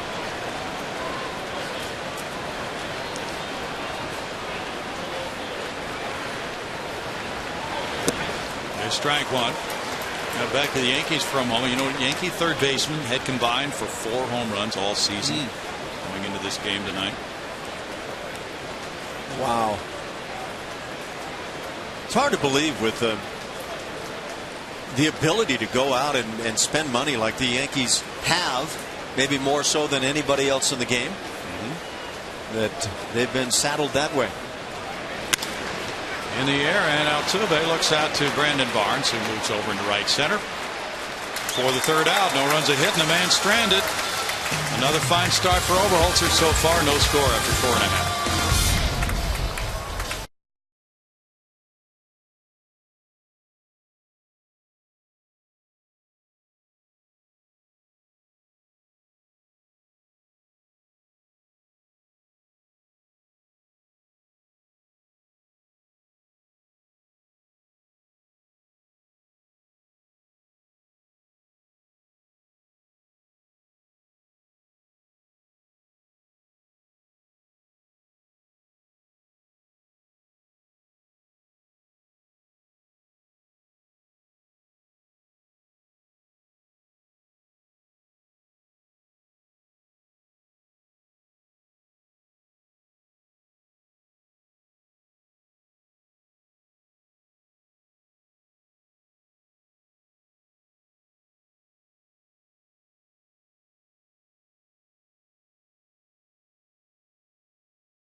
Score between the Red Sox and Astros here, bottom of the 5th at Minute Maid Park. And we want to remind you to tune into Chevy Hometown Kids every Saturday morning at 9:30 on CSN.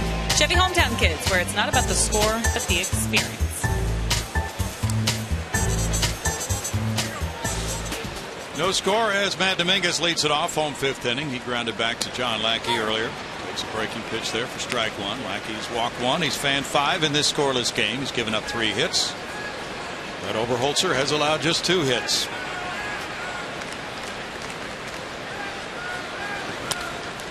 And that's in the air, foul for an 0-2 count for John Lackey.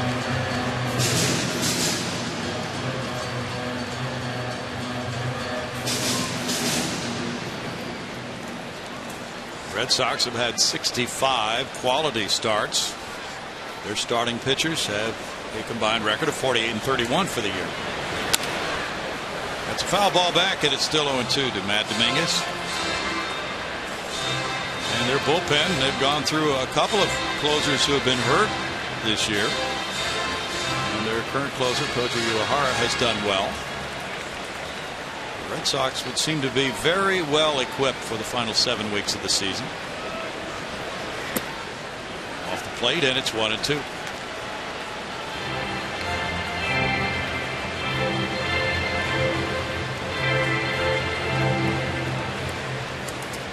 He's had some lack of run support in some of his starts. He had a 3-0 loss to the Angels back on the 7th of July. Gets a strikeout here. That's number 6. Bud Norris trade to the Baltimore Orioles brought L.J. Hose, who's coming to the plate now. It brought lefty Josh Hader, who has made his debut in the Astros system tonight. 19-year-old lefty. He was the Orioles' number 13 prospect. Tonight at Quad Cities, in 6 innings, he allowed 1 hit, no runs. No walks, struck out 2. He has a fine ERA in the minors this year of 2.65. Lefty Josh Hader. Astros also got an extra pick in the draft next year in that deal. Hose fouls it back. There's strike 1. Hose ripped a line drive. It was right at Mike Napoli for an out in the 3rd inning.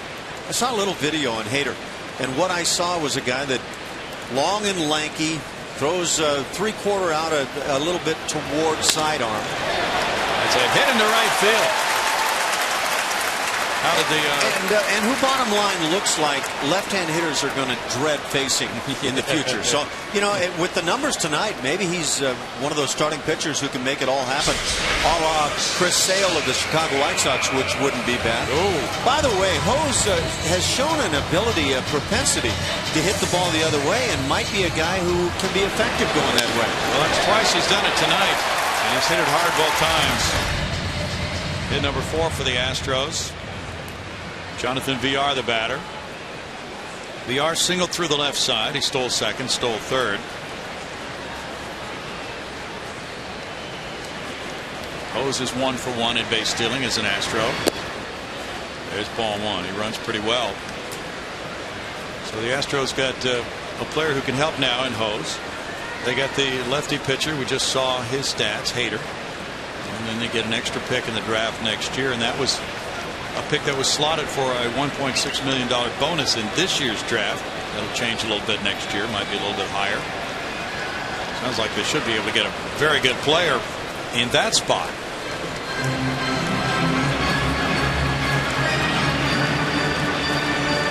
Now the minor leagues, especially on the lower level, looking really strong right about now. How soon might some of that talent make its way on a serious basis right here in Houston? Well, you know, there's been a lot of movement already in the system. Right now, Oklahoma City's on a 10-game winning streak after beating Colorado Springs 5-2 last night. And they're currently in first place in the PCL Southern Division in pursuit of a ring.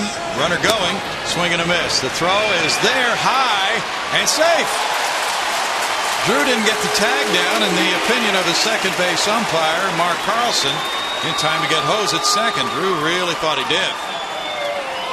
Good throw from Saltalamacchia. Starting to uncork some good ones. Now this is just stealing it. When a catcher makes a play like this, not much else you can do. And for me, he's safe right there. That hand of Hose got into the bag. Let's see if that is the case. Yes, sir. Yeah, he beats that play. Right on the backside of the knee of Drew.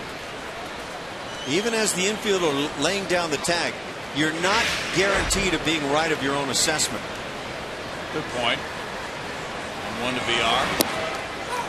Such a quick play there at second. 1 and 2. 4 steals tonight for the Astros now. They're trying to combat the Red Sox with all their power hitting with the Houston running game. Ties a season high for steals in a game. Red Sox have got to be kind of looking at each other right now saying, who are these guys? Well, they definitely had their own way in sweeping that 4-game series at Fenway. They outscored the Astros 28-10. Out-homered them 5-0. The numbers were very one-sided in favor of the Red Sox. 2 and 2. They roll into Houston in first place and looking very good, and the Astros are really battling them tonight. That Butch and Sundance moment where they question each other. Who are these guys? Yeah.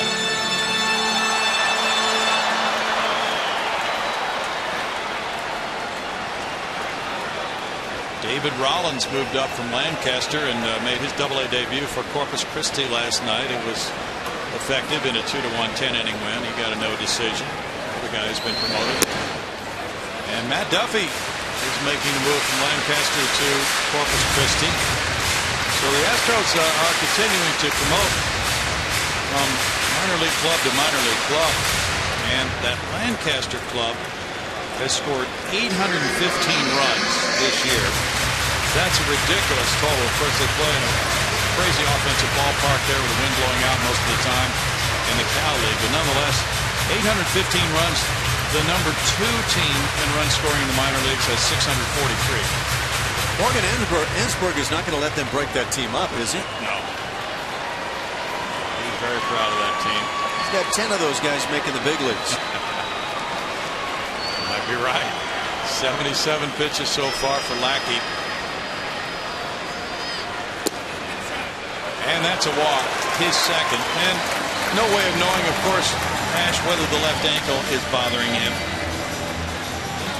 That's that landing foot, too. Kevin Eschenfelder brings the heat with special guests and in-depth analysis on Sports Talk Live. That's every night at 5 p.m. only on Comcast Sportsnet. He rolled over on that left foot with Dominguez hitting the ground ball in the second inning, and he went down. He got up and he was limping when he came off.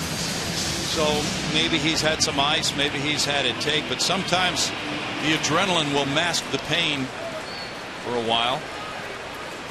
Robbie Grossman is 0 for 2.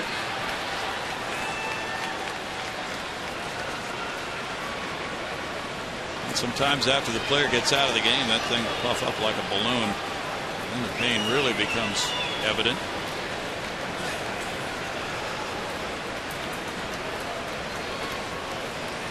Brandon Barnes on deck.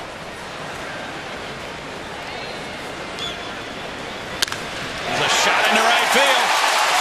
Here's Hose to third, Hose to the plate to make it 1-0 as the throw goes into second. And VR had some ideas, if that hadn't been handled by Stephen Drew, about trying to get home himself. RBI single, Robbie Grossman, 8-game hitting streak. Robbie Grossman just keeps on swinging it well. This is a different looking guy, especially from the left side of the plate, since his recall to the club as compared to early on in the season. Watch how quick this stroke is. Right to the baseball and shoots it through. Now, I don't know that Robbie's ever going to be one of the game's great RBI guys, but if he can effectively from both sides of the plate hit the ball sharply, consistently, got a chance of being a quality player. As he told us before the game, he grew up throwing left, batting right. Then he started switch hitting when he was a teenager. He was at Cy-Fair High School at the time. And so the left-handed hitting side is the more difficult one for him since he started it so much later. But since he went back to the minor leagues at Oklahoma City, he's gone to a lighter bat and he's changed his hands a little bit. Yeah, I think there's a lot to be said for that lighter bat. And then Barnes tried to bunt, and it was not a squeeze. It might have been a safety, but VR was close to the bag there, and it's strike one. Yeah, that very well could have been one of those safety squeeze scenarios, and I would think it was for Barnes to do that. But since the recall, Robbie Grossman, as we talk about him, the numbers are astounding. The batting average now pushing toward 500, on base percentage, out of sight OPS, where you would love to have your 4-hitter be, and he's scoring runs, and that's what he needs to do.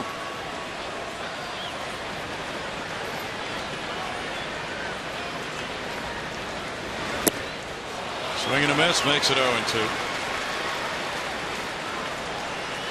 Oh, this type of contact hitting outfield alignment tonight. Bo Porter has Grossman in left, Barnes in center, Hose in right. And they've all been able to get some things going with the exception of Brandon Barnes.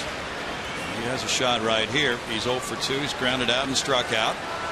He can come through with a big 2-strike hit. That'll make his contribution pretty large. But all three of these outfielders can run well. They field the position well. So it's a little bit different look for Bo Porter to have these three guys all playing together.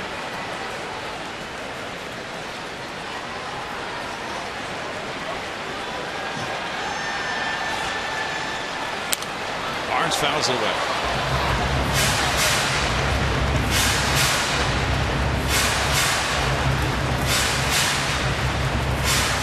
Well, obviously, John Lackey not happy with the way things are going right now.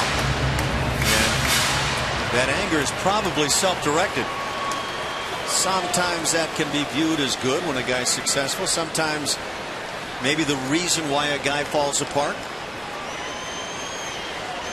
Runner goes from first, and no throw. There's a steal by Grossman. Well, Robbie Grossman makes it the best stolen base game for the Astros this season. That's number 5 for them. First time since July 16, 2010 at San Diego they've had 5 steals. Grossman, that's number 5 in 9 tries. John Farrell over there thinking, you know, I heard a little bit about this here recently, but this is not the club we thought we were coming to town to see.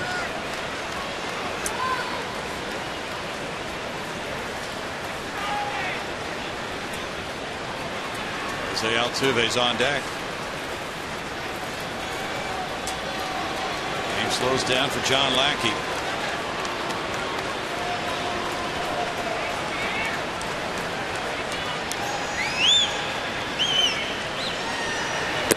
Barnes strikes out. Number 7 for Lackey. That's that costly second out. And yes, the Astros recently have had some nice 2-out work offensively, but boy, it sure puts it on the next guy coming to the plate now when you strike out for that second out. Yeah, Brandon showing how unhappy he is that he wasn't able to get that runner in from third. Now Jose Altuve, he's 1 for 2. The Astros appear to be headed toward another one of those double-digit strikeout nights.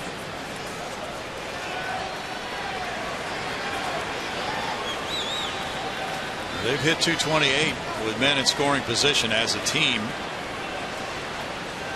And that's the bottom figure in the American League. And we've just seen so many games like this, Ash, in which they do have a 1-run lead, but it could be so much more with a key hit. Yeah, the teams that put up the big numbers can be obviously different in these key areas, driving in runs when given the opportunity, and then of course with 2 outs. St. Louis Cardinals, who the Astros had the pleasure, if you will, of seeing about a month ago. A club that wasn't slamming home runs, not stealing bases, but leading the National League in runs scored, and they were doing it with just an out-of-sight batting average with men in scoring position. Yeah, they were up around 340 as a team, which is just hard to believe. And as we watched them work, we saw a lot of up-the-middle hitting, opposite field hitting. And that has sustained them very well. It wasn't always, of course, doubles and home runs, but just clean singles through the middle with a couple of men in scoring position. That really was putting the Cardinals in a very good position. Strike to Altuve. Now he's behind 0-2. I think Jonathan Villar is actually providing some distraction here for John Lackey. And for first couple of pitches there, the third baseman had to come right up in even with the bag and try to maybe be, you know, kind of the first baseman on that side of play.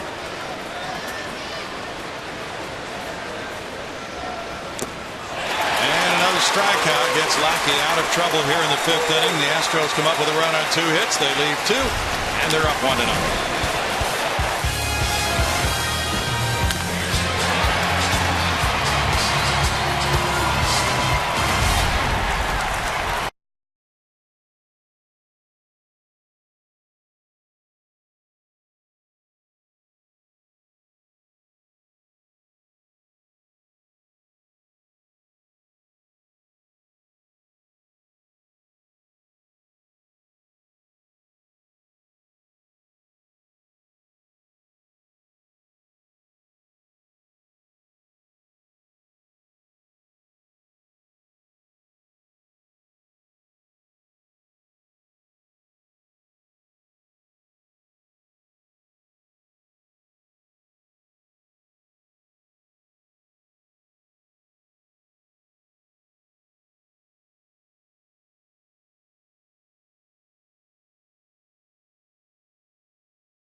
And time for our AT&T tweet of the game. It's from the Astros AA of the Corpus Christi Hooks. For the second time in the last 3 weeks, Hooks Max Stassi has been named TL Player of the Week, the catcher for the Hooks.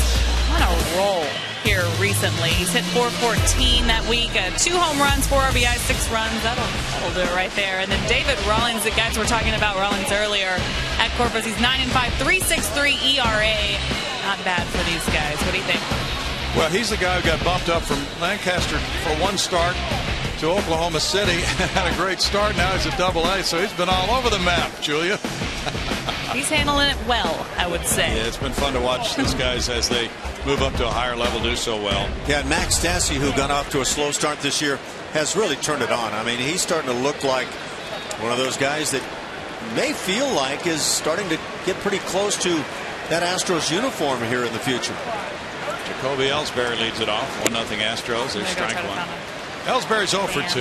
And with Stassi emerging, and he was hurt in spring training and for the early weeks of the season, the Astros have had the opportunity to move catcher Rene Garcia up to AAA, Oklahoma City. So they are actually deep in catching, and that cannot be said by too many organizations. That's a tough area to fill. There is no question about it. And the thing is, the Astros are already pretty rich on the major league level. If you take the 2 guys right here in Houston, I think they combine to do pretty close to as nice a job as anywhere you'll find around the major leagues. Rolled out to second. Altuve to his right. He gets Ellsbury 1 out. Once again, the story is Oberholzer tonight, as it was in his last start at Baltimore. So good in that game in Baltimore, and made the impression as a guy in his first major league start that, well, let's take another look. Well, that second look is looking just as good. And that's going to be one impressive beginning in the rotation for him if he can keep this up for a little longer. Shane Victorino has hit the ball in the air to second twice. Line drive second time up. They strike 1 to him. Now the Astros have actually the potential for 6 starters in their rotation, which may be where they're headed, as you have a rotation full of young arms and you get late in the season and all the innings building up. Well, that's a possibility. They've talked about it. Showing bunt, Victorino then does not offer at it, and it's 1-1. There's an off day Thursday. Bo Porter has not announced his rotation for the weekend series with the Rangers. He'll have Jordan Lyles tomorrow night, Jared Cozart Wednesday night. Cozart is the only pitcher in the rotation right now who is really drawing attention as far as the innings pitched this year. And the Astros want to make sure they don't pile on too many more innings than he had last year. So he's the one guy they're going to watch more carefully than the others from now on out. At the same time, as I understand it, nothing's really etched in stone in the organization as to what that next step each year might be in terms of innings pitched. That's true, Ash. A lot of organizations say we'll allow a pitcher to throw 20 innings more than he did the year before. That's fairly standard. But that's not the Astros organizational policy. It's a general guideline. But they'll vary it from pitcher to pitcher. I would think with a guy like Jared Cozart, an exceptionally hard thrower, they'll probably stick to that guideline because he has a lot of stress, a lot of torque when he pitches. Makes it look easy, but his velocity numbers have been really outstanding. And in his third of 4 starts, he was between 94 and 98 miles an hour and 97 and 98 numerous times. They want to protect that arm. Line shot goes foul into the seats. You might say, well, you know, velocity can only take you so far. Well, when you combine velocity with movement and location in the strike zone, that's exactly what Cozart's done. That'll take you a pretty good distance. And it certainly has. First pitcher to have an ERA under 1 after his first 4 major league starts since Jorge Campillo. Not exactly a great name in baseball, but it's been 4 years since that's been done. The only Astro ever to do it, Chris Sampson. Foul back. Evan Longoria, third baseman for the Tampa Bay Rays. Keep in mind the Rays were the team that Cozart faced in his first outing.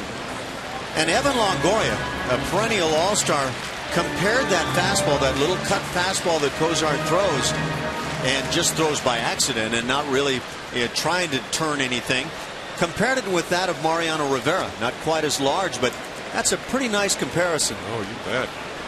High compliment. There's a shot right at Dominguez. That's a rocket. Turns into out number 2. Boy, did Victorino get down the line right here. And boy, did Matt Dominguez handle a tough opportunity.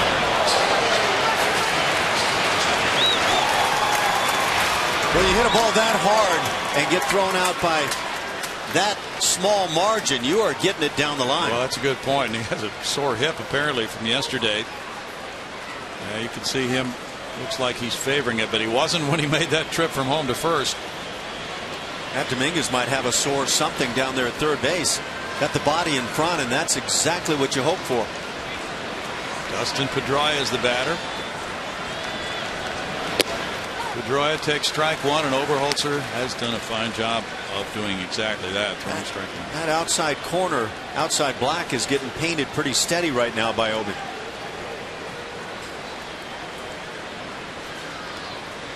Opie Otterstedt couldn't do it better. With his own paintbrushes. Check swing call, makes it a 1-ball, 1-strike count. Is an artist like a hitter who needs new bats all the time? Do the brushes have to keep coming in? Do we have a brush contract? I would think they'd get a favorite with a certain feel to it, and they'd want to stick around with that for a while. Bone it every few days to keep it strong throughout the year. Have somebody break in the brushes for them. Fair ball, long throw here, and off the base. Well, that ball was in the air a long time on the first hop to Dominguez, and then by the time he got that second hop, it meant not enough time to get Pedroia. The throw was offline, and Wallace came off the bag on an infield hit by Pedroia. You know, if I had a chance to just, on a rare occasion, play third base, I don't think I'd want to do it against these Red Sox. Pedroia digs down the line. That high chopper spelled trouble all the way. And the way he runs hard, as you suggest, that's going to be an infield hit for him, and now that sets it up for Ortiz to bat. MLB TV celebrates 11 years with new yearly prices. Then they are low. Watch every out-of-market game live on over 350 supported mobile and connected devices in HD quality with MLB TV Premium. Visit MLB.tv. Baseball everywhere. You can watch Big Papi destroy a phone on MLB.tv. Had a chance to take out some teammates with that phone. He was very fortunate, and so were the teammates, that nobody else got destroyed. Infield shifted around for Big Papi. He's reached on an error, and he's fly to center field.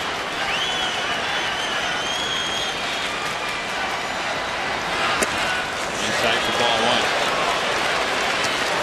And that pitch wasn't exactly where Oberholzer wanted it, but still, there are so few pitchers who will come inside on this guy. Yeah, that's just the launch breaking ball. Simply gets away.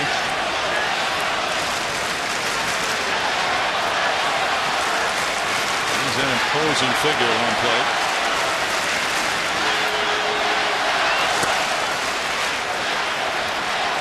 Two balls, no strikes. Ortiz has been on base in 18 games in a row. Leads the club in homers with 21. This is his 11th 20-homer season with the Red Sox. Only Ted Williams had more. He had 16. Started his major league career as a Minnesota Twin. Yeah, how history might have been different had he stayed a Twin. 2 balls and a strike. We've had some good clubs through the years.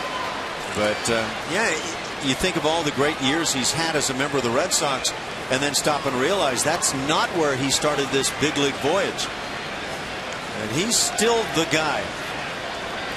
Great as Dustin Pedroia and Jacoby Ellsbury and others may be on this Red Sox club, this is the guy that drives in the big runs. More than 1,300 runs batted in his career.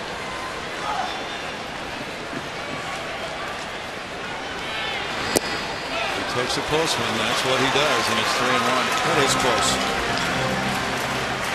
And again, probably not where Ovi intended the pitch to be, but close on inside edge, bottom of the knees. David Ortiz doing what a lot of big hitters are unable to do, lay off that close pitch. Right behind Jason Giambi there. A-Rod the leader with 1950 among active runs batted in leaders. Big 3-1 pitch coming here. That's a good location. If he extends his arms, he can drive the ball a long way. Brett Oberholzer, when he's got 2 strikes, able to do a lot of things. And that changeup becoming a big part of things. The curveball, fastball, location on the heater always key. But watching him tonight, that changeup seems to be becoming a bigger and bigger pitch for him. It does. And maybe because of these Red Sox hitters, he has not struck out a man tonight. Both Altuve and Villar are on the outfield grass. Now Dominguez is moving back over to his right. Runner going, and it's ball 4. Ortiz takes the walk. Second of the night for Oberholzer. Yeah, coming with the breaking ball right there says a lot about the respect for David Ortiz and desire for Ortiz not to be a guy that beats you. And Ortiz, that rare ability to lay off that pitch while really keeping his mind open to fastball and everything that Oberholzer has employed on the night. 87 pitches for this young left-hander. 54 have been strikes. Mike Napoli's the batter. Napoli twice has hit deep drives to right field, caught on the warning track both times by L.J. Hose.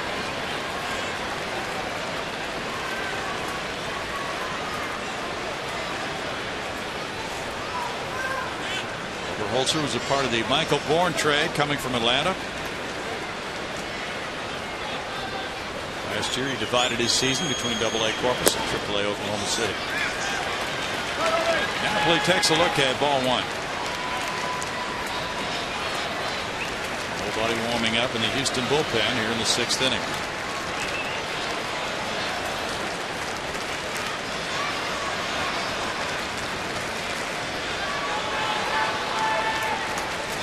Dodgers 3, Cardinals 1 at St. Louis. They're in the bottom of the 7th inning, and that was a really good pitching matchup. Zach Greinke on the mound for the Dodgers in that one. And they have the upper hand as 2 of the top clubs in the National League square off. The Dodgers threatening to run away with things in the NL West. They have a 5.5 game lead right now over Arizona, 10 on San Diego. Line drive on one hop. Altuve positioned perfectly for out number 3. No runs a hit, 2 men left. Nice job by Oberholzer getting out of trouble. 1-0 Astros.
broadcast Sportsnet is brought to you by your local Toyota dealer. Toyota, let's go places. And by Jack in the Box. Go big with Jack's really big chicken sandwich combos for only $3.99 plus tax.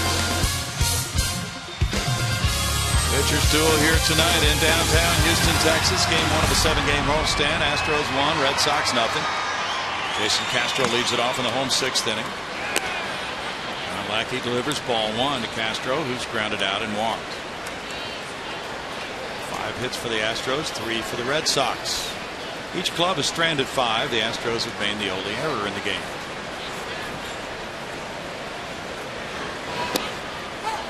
It's been a good pitch for John Lackey, right in under the hands of Jason Castro tonight. 1-1. Dodger-Cardinal game, 3-2 Dodgers, top of the 9th. Adam Wainwright pitched well for St. Louis, leaving after 7 innings, giving up 3 earned runs. 2 balls and a strike. And the saga of Yasiel Puig continues. He's 1 for 4 tonight. He's hitting .373. Sounds like a movie. And Ramirez not in the lineup tonight. Bouncer up the middle. Lackey couldn't get to it. He was falling off toward the first base line, and that's a bouncing single for Castro and a 6-game hitting streak for Jason. The Red Sox just continue working in. A couple of left-hand hitters, of course, Brett Wallace being the other, but coming in on Castro, and you don't anticipate the ball coming right back up the middle when you're working in on that left-hand hitter. Hit number 6 for Houston puts Castro at first, Carter at the plate. Carter has struck out twice. And Ramirez hurt his shoulder yesterday. For the Dodgers, that would be a big loss if he's out any period of time. That's ball 1 to Carter. Made a very good catch falling into the stands at Wrigley.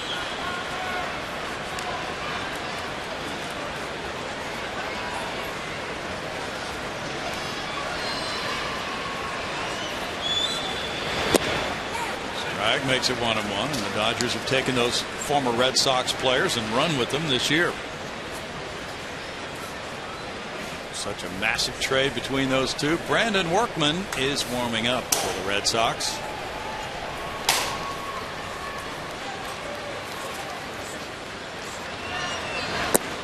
Carter's not chasing on that. He checked his swing. 2-1. Tigers 4, Indians 2 in Cleveland. The matchup of the top 2 teams in the AL Central. Detroit with a 3-game lead over Cleveland. Both have won 9 of their last 10.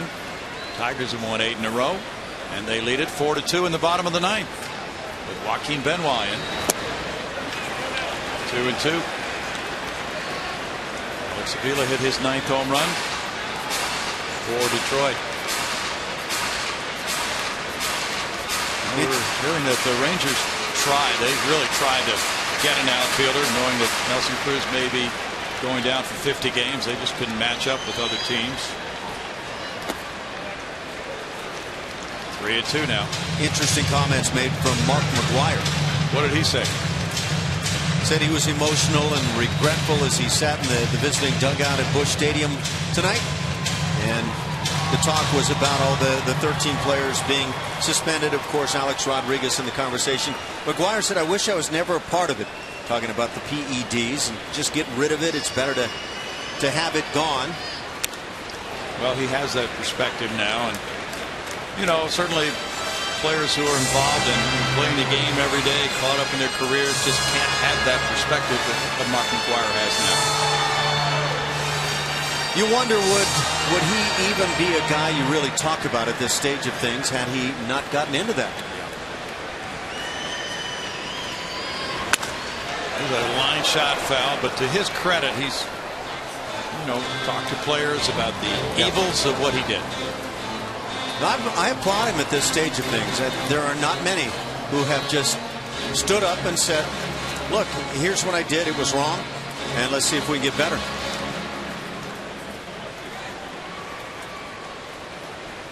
Wallace on deck in this 1-0 game. And a strikeout for Lackey. That's number 9.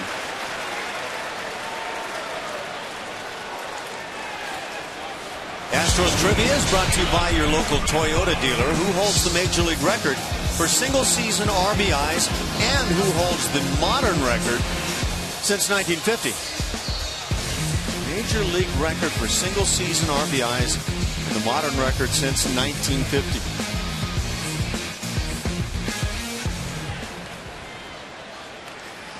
Brett Wallace lined a double to the left field corner in the second inning. He struck out looking in the fourth.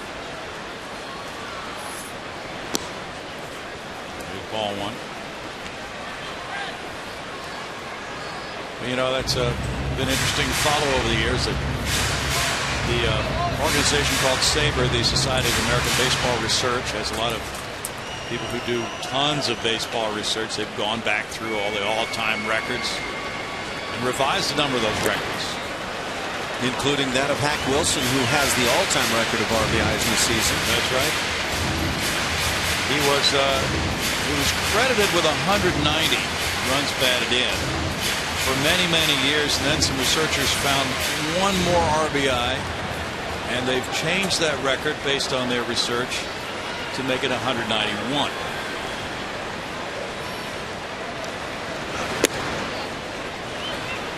So some painstaking research, and all the the game-by-game logs were done by hand, of course, at that time on ledger sheets. So that means somebody had to go through every ledger sheet. So they were too lazy to input the numbers into the computers, yes. Is what you're saying? Yes, they were.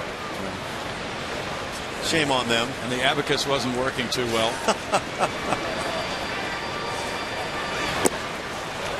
It's 2-2 to Wallace. Are we talking? The guy that had the great first half of the season was Juan Gonzalez, and I'm trying to remember, was he the guy that came up with this record? Well, he was on that pace, as you say, for about a half a year. But in the second half, he slowed down. We're talking about Sammy Sosa. I'm trying to think through those big years. Wallace, a strikeout victim, number 10. I think you know the answer, don't you, Brownie? Well, not until we see it on the screen. Well, okay, but yeah, I should have guessed this. Astros Trivia brought to you by your local Toyota dealer. Hack Wilson had 191, as Brownie said, back in 1930, or did he? Manny Ramirez in 1999 had 165. Manny Ramirez was just being RBI Manny. Sammy Sosa was in the top 20 or so. Now Matt Dominguez with 2 outs and a runner at first. 0 for 2. Here's strike one. Manny Ramirez playing AAA now at Round Rock for the Texas Rangers, and he might be a possibility to join that club and try to take up some of the slack of not having Nelson Cruz. Has he become a young up-and-comer? You'd be hard-pressed to describe him that way, wouldn't you? But Cruz, of course, one of the top run producers for that Ranger club, and they've been lacking in run production this year. So now it's a real dilemma for them. David Murphy's not having a good year. Somebody was talking this past week that maybe the Rangers were considering not bringing Manny up at any point, but I think there was some logic to bringing Manny into the fold, and the realization, and you know the Rangers knew that they were going to lose Nelson Cruz. So is Manny the guy to fill the shoes? That's the real question.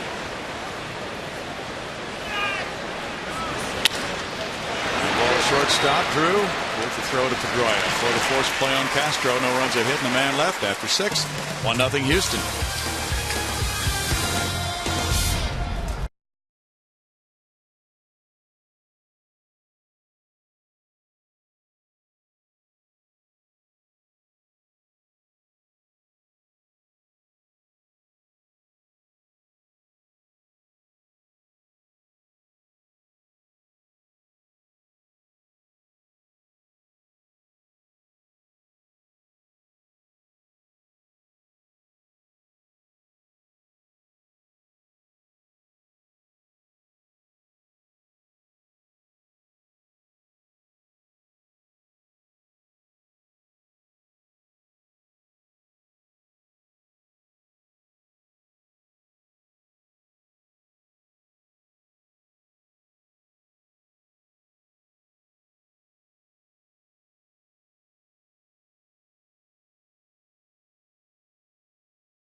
Top of the 7th, Astros 1, Boston Red Sox 0. CSN Houston has your backcourt pass for the exclusive one-on-one interview with Dwight Howard. Rockets backcourt pass, the Dwight Howard interview and press conference. Check your local listings for times and dates. Guys. Thanks, Julia. Quite a game here tonight, not too far from Toyota Center. Josh Seid is warming up the bullpen for Houston as Brett Oberholzer works to get ready for the 7th inning now. And he has thrown pretty good economy of pitches so far, considering how difficult the Red Sox can make it on a pitcher as he moves to the 7th inning. It's Gomes, Saltalamacchia, and Drew due to bat for Boston. They've been held to just 3 hits, 2 of them singles by Brett Oberholzer tonight. Tony Gomes fouled out to Brett Wallace, hit a fly ball to center field. Braves beat the Nationals in Washington 3-2. Justin Upton homer. That's 11 straight wins for the Atlanta Braves.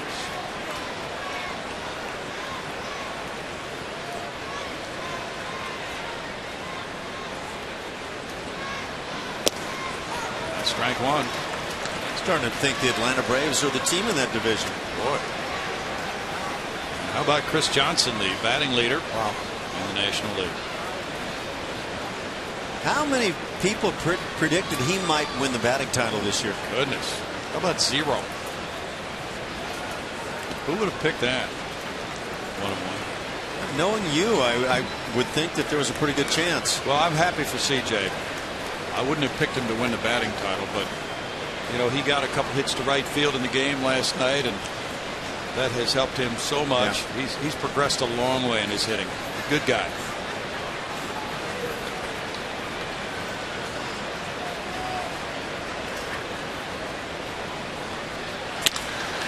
Out to right center field. Looks like extra bases.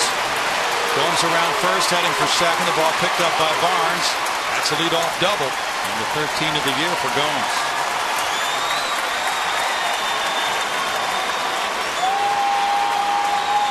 Well, in the past, the Red Sox were not the ball club that you would say, well, now they'll play a little small ball and try to pick up a run. But this version, this 2013 version, may absolutely be the club that plays it that way.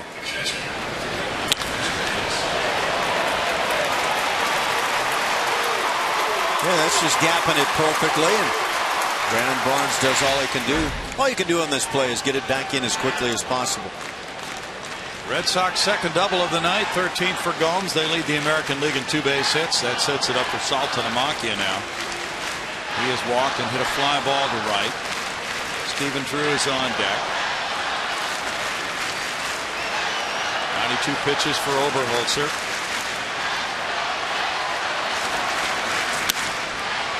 In the air to right field. Here's the tag. And the catch by Hose. Hose comes in, fires towards third. Good looking throw. And the tag, and he is safe. Oh, what a close play at Dominguez. Put the dive on Gomes, but Gomes is safe at third. And Bo Porter's on his way to Jerry Davis. Well played by Hose. Tell you what Hose does on this play is everything perfectly. That's what he does. Back behind the ball, actually runs into the catch and makes a better throw than I thought he was capable of. The strength of his arm actually proves out to be right fielder like. That's a good strong throw. Just a bit off line, and Matt Dominguez tries to make the play out of it.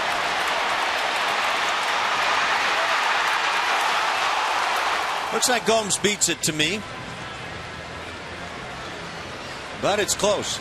And Gomes with that lead hand, the right hand, actually didn't go after the base. He took the base with his left hand.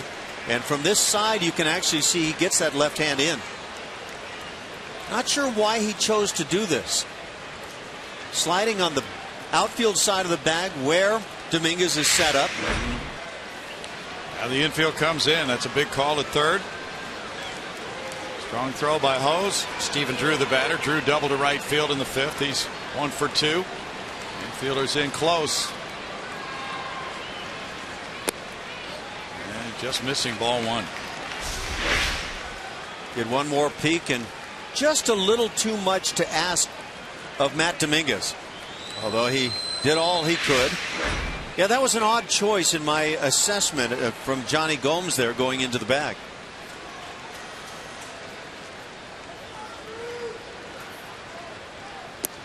Drew looks at it. It's a strike, and it's 1-1. Brandon Snyder on deck. Oberholzer has pitched shutout ball. Last start for 7 innings. He gave up 3 hits in the 11-0 win at Baltimore. And now a big potential runner at third base.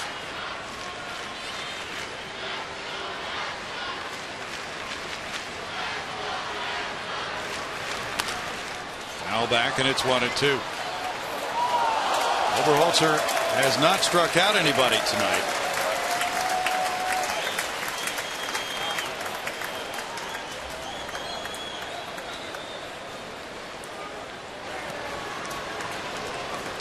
He was called up for just 1 relief appearance here against Cleveland the 3rd week in April, sent back down to Oklahoma City, came back for a couple of more relief performances in early July, went back down.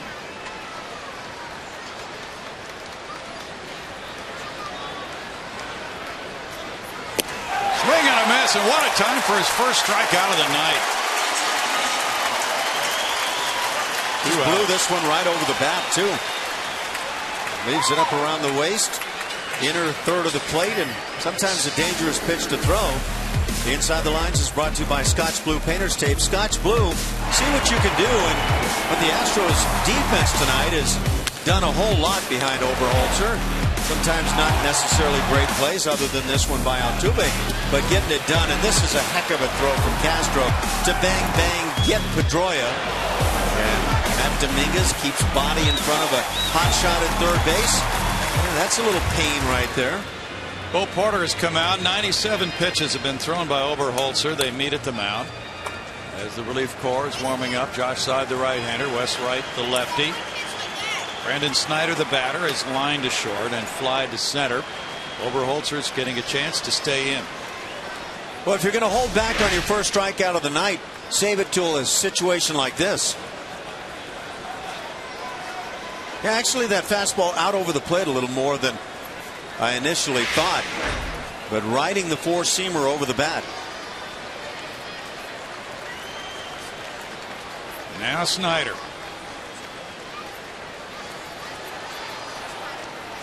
His 10th start as the third baseman for the Red Sox. Gomes was dashing off third. Could he be pulling a Jonathan VR and stealing home? Probably not.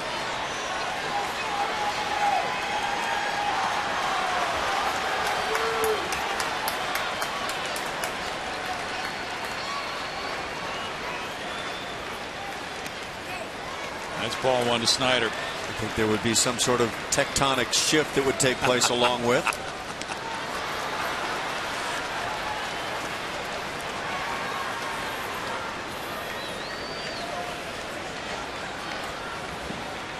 Snyder was released by the Rangers in spring training, then picked up as a minor league free agent at the end of March by this Boston club.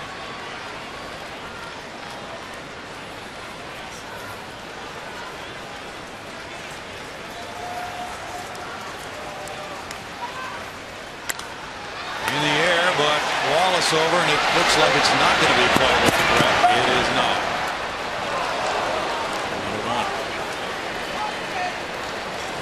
1-1. See what Johnny Gomes is doing down at third base. Is he having any impact? Well, guy that's not likely to steal a bag, especially home plate, just trying to get the attention of Oberholzer and make him make a mistake. That balk, a lot of teams will try to create in a scenario where they maybe don't feel like the offense has a great shot.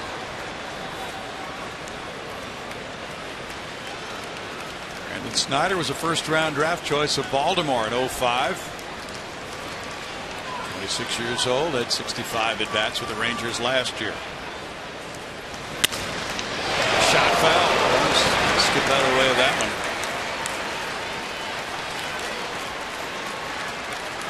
1-2. Snyder's father, Brian, played for the Mariners in the big leagues in Las Vegas.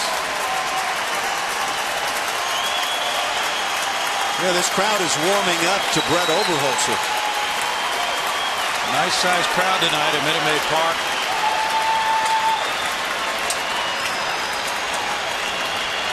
Sure, there are a lot of Red Sox fans in attendance tonight, but Astros fans are seeing a guy that might be part of this future. Overholzer has thrown 100 pitches now.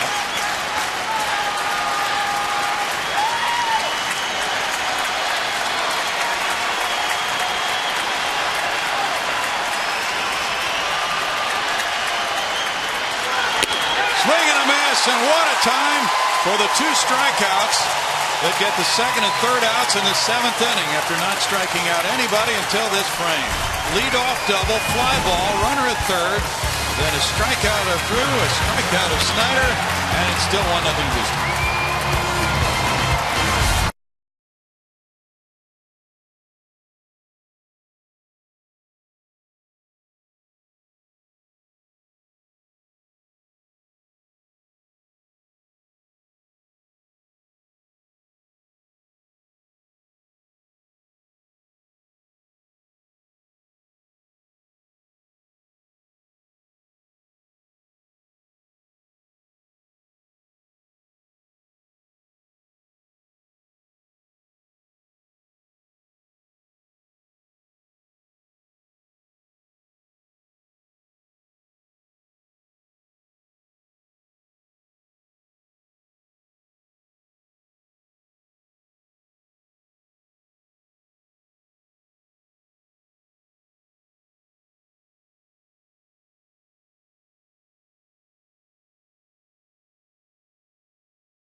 Overholzer has been outstanding.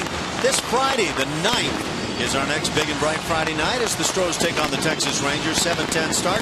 Stay after the game for a spectacular fireworks show courtesy of Marathon Oil. Call 1-877-9-ASTROS or visit Astros.com for your tickets.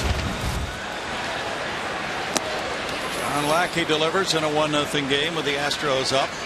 And it's ball 1 to L.J. Hose, who singled, stole a base, and scored the only run of this game in the 5th. He's 1 for 2. He's hit the ball to the right side twice. Lackey's in the dirt with that one, and the count runs to 2-0 on Hose, with Jonathan VR on deck and Robbie Grossman due up third. So much of life can be all about timing, and Brett Overholzer with some pretty good timing in this ballgame with his first 2 strikeouts in the top of this 7th. Couldn't have come at a better time for Brett. That's a strike to Hose, and it's 2-1. Junichi Tazawa and Brandon Workman, both right-handers, are warming up for Boston. Probably Tazawa if they get the lead.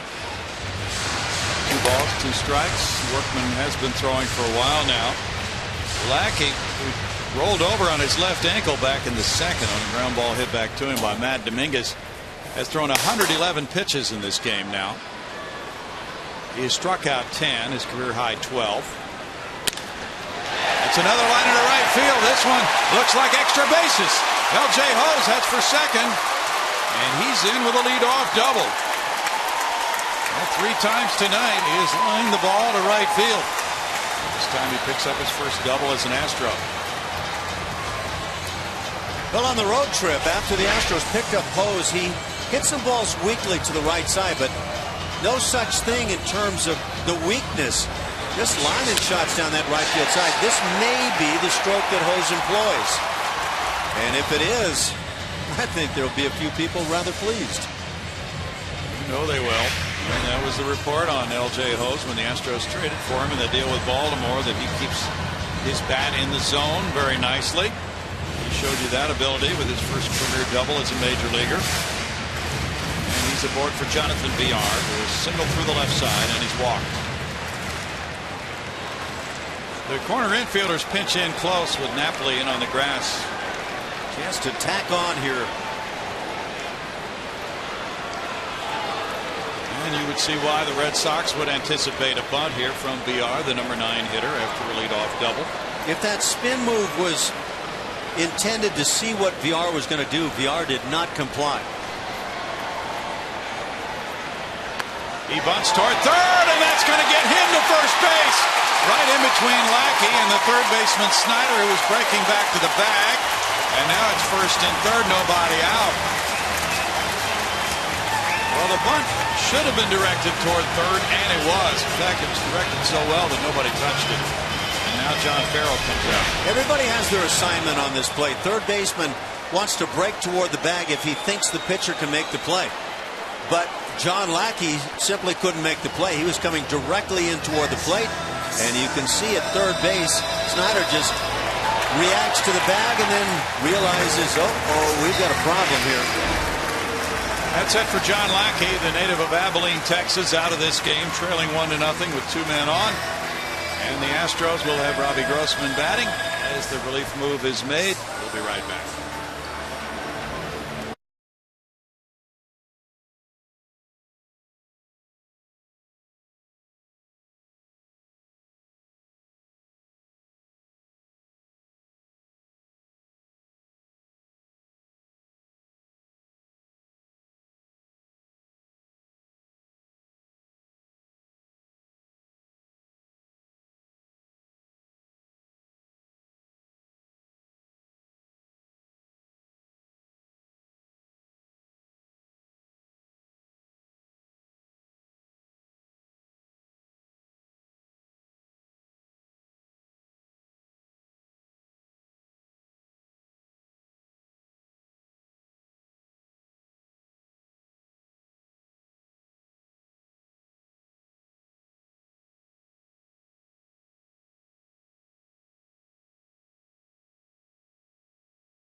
And very upset at developments here in the 7th inning after allowing a leadoff double to Hose and the bunt single by VR. Yeah, we talked about Oberholzer and the key strikeouts, but that was the first of the 2 Stephen drew, and that was really the key one. The second one, icing on the cake as he gets Snyder and gets out of that 7th inning, preserving the 1-0 lead. Cole Porter's into the game as if he's playing it. And now his club trying to add to its 1-0 lead with Junichi Tazawa coming out of the bullpen. 27-year-old from Yokohama, Japan. Austin signed him as a free agent in 08. He's 4-3 with a 2.94 ERA. Right-hand hitters pretty equal with the left-hand hitters against him. And overall the 271 mark. 7 home runs allowed, and that's probably the one area where he has shown to be quite vulnerable this year. Only 8 walks in 49 innings and 53 strikeouts. He had Tommy John surgery in 2010. Last year pitched 37 times for the Red Sox. He's been an important member of their bullpen, which has undergone a couple of injuries to closers this year. Robbie Grossman has driven in the only run in this game with a single to right in the 5th. He's 1 for 3. VR with very good speed on at first. Rose with good speed on at third. And the bunt is popped up, and it is foul. That was a little crazy. Look, this is not a suicide squeeze. Bo Porter has not, to my recollection, used a suicide squeeze all year. That means the runner from third base isn't moving until he sees the bunt down. It also means as a hitter, you don't need to bunt every pitch that comes your way. Bunt a strike.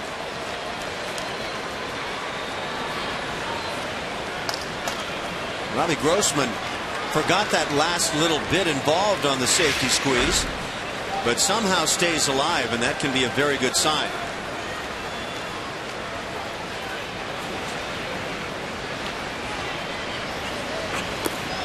Swing and it's 0-2. Managers have turned a lot toward the safety squeeze because there's really no fear. Team can pitch out and it's not going to catch anybody. But the one thing about it is you have to lay down a really good bunt to get the run.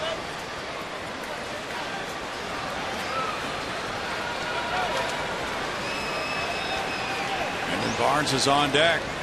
Zawa looks over at first base where VR has his lead.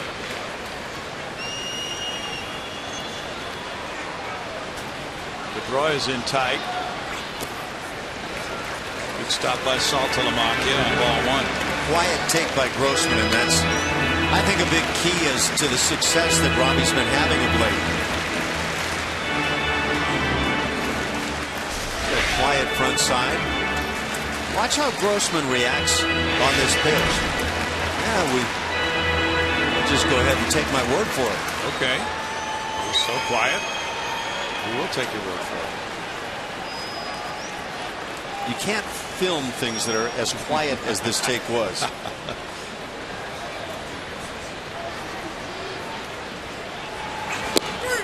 That's strike three call for Tazawa. The big out number one as the runners have to hold their positions. And again, Robbie Grossman, as he's done numerous times this season, gets caught looking at strike three. That strike zone with two strikes has to expand.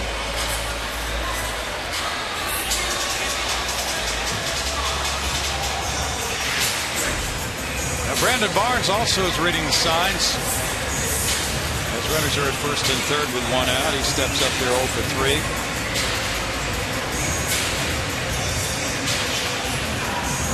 Tremblay flashing those signs from his third base coaching box. Standing alongside L.J. Hose. Will open the inning with a double. VR, runner at first. Yeah, don't be surprised if you see that safety squeeze once again. You might see something like a double steal.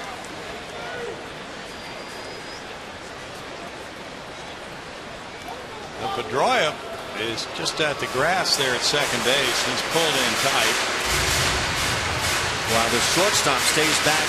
What the Red Sox are doing, a lot of teams are doing these days.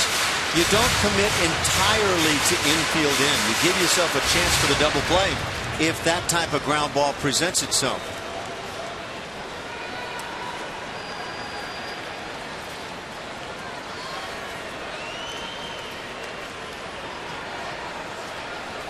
There goes VR. No throw to second. They left it uncovered, and he moves over with the steal. His third of the night and ninth of the season. What a weapon he has. And we've already seen, even when he doesn't get the best of jumps, he can actually beat the play in the end. 6 steals for the Astros. Team record 8 the last time they stole 6, April 25th, 2010 against Pittsburgh.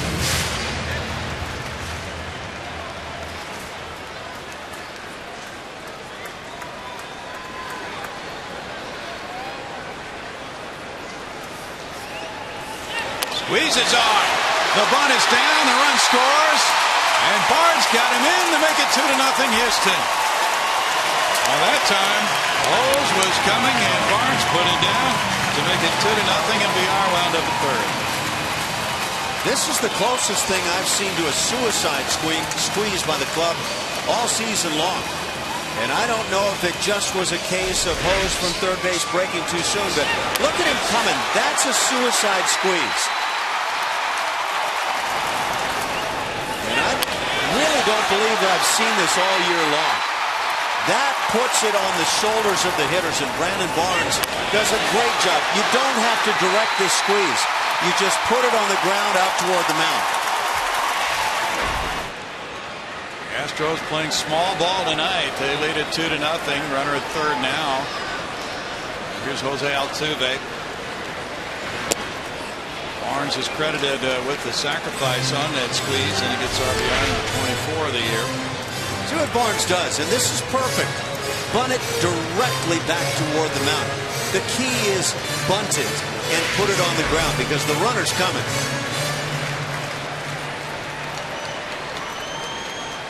The 3 steals by VR ties an Astros single player high for a game this year. Altuve had 3 steals. Roll to shortstop. Stephen Drew charging, throwing on the run, and the Astros use their legs. They had a bunt single by VR. They stole a base. They put down a squeeze, and they lead it now 2-0.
Astros in time for a progressive fan of the game. I've got the goodie bag and I've got the fan.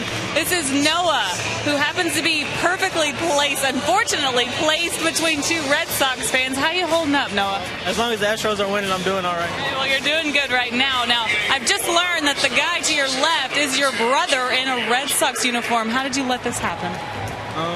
He just likes Dustin Pedroia, and it's been a while. He's been a Red Sox fan. Any other day I'd be wearing Astros gear, but Red Sox. We had to let you get that in. All right, here you go. Congratulations. Brownie, up to you. They are peacefully coexisting. Thank you, Julia. Fun time being had by all, and now Wesley Wright in the game with a 2-0 lead. What another night for Brett Oberholzer. 7 innings, 4 hits, no runs, 2 walks, 2 strikeouts. Wes Wright comes in 0-4 with a 4.05. Left-hand hitters hitting far too high. 291 in the on-base percentage. Way above where he'd like, but he got his left-handed hitter last time out and would love to continue that trend. Jacoby Ellsbury is the first man he's facing. Ellsbury 0 for 3 tonight. Victorino and Pedroia to follow in the Boston 8th inning. Magnificent work by Brett Oberholzer tonight, throwing 101 pitches. That's ball 1. And now to the Houston bullpen with 10 wins, 27. 5.12 ERA. Yeah, that's been a troublesome area, Brownie. No question. And now a reconfigured bullpen after the Jose Veras trade. And there have been moves recently. Hector Ambrose demoted. So the Astros trying to get a different kind of a feel for the late innings with their relievers. Trying to see who is going to step up and claim these important roles in the 8th and 9th innings. And Wesley Wright is the guy who's been here the longest, 1 and 2. Might appear for the moment anyway that Josh Fields is the guy being given the opportunity to become the closer. He's warming up. Wright didn't need very many pitches in getting that key out you talked about yesterday. Only 3 pitches in Minnesota. That's what you want to see. I mean, you come in lefty versus lefty. That is considered a position of dominance. And you want that guy to dominate that hitter. Doesn't always happen. West has had 4 straight scoreless outings now. He came in Friday night with the game tied 2-2 in the 8th inning. Faced one batter and struck him out, Oswaldo Arcia. That's foul. And yesterday he got Justin Morneau. So he's had those recent 2 successful appearances. Trying to string that out as he opens this homestand and tries to protect the 2-0 lead for Oberholzer.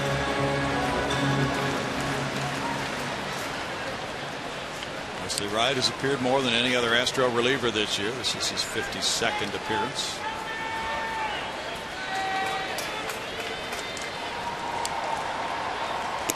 That was very almost hit by that one, and it's 2-2.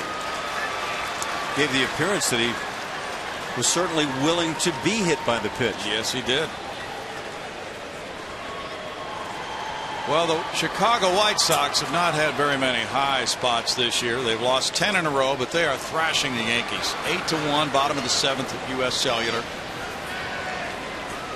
Alex Rodriguez 1 for 3. So 2 balls, 2 strikes. White Sox in the cellar of the AL Central with 40 wins and 69 losses. A whole lot of media attention around that ballpark today and tonight. Well, if there is reason to want to finish last and get that first pick in the draft, the White Sox are putting a little heat on in that direction.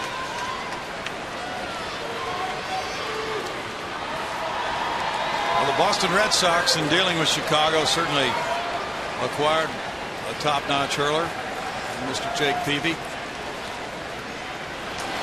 the dirt, 3-2. By the way, that was Andy Pettit tonight starting for the Yankees, and he's getting his lunch served up. Yeah. Doesn't happen often for Andy, one of the outstanding pitchers through the years. Well, Peavy's first start with Boston went very well, and he got a win, so their rotation is looking pretty well locked in. And it should be a fine postseason rotation should they take it that far.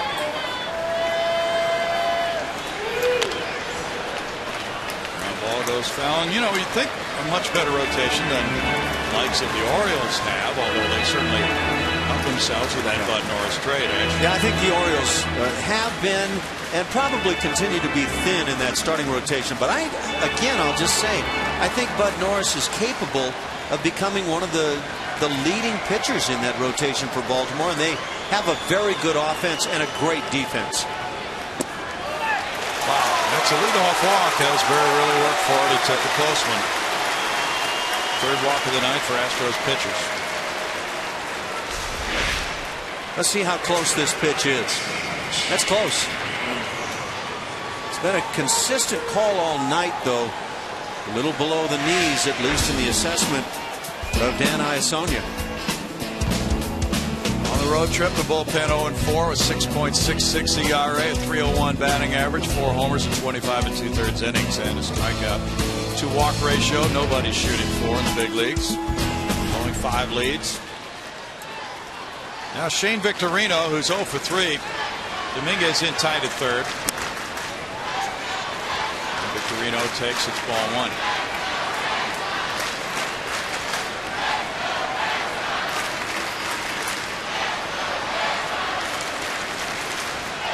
Boston has been held to 4 hits. Brett Oberholzer through 7.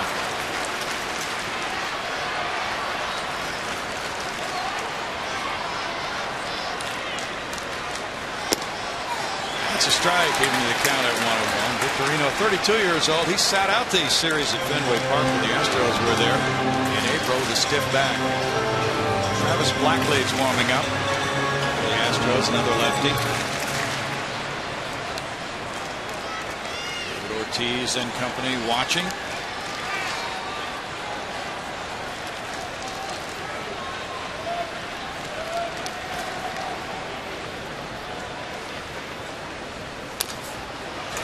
Red Sox have beaten the Astros 7 straight times, and they are 11-2 in all-time play against Houston.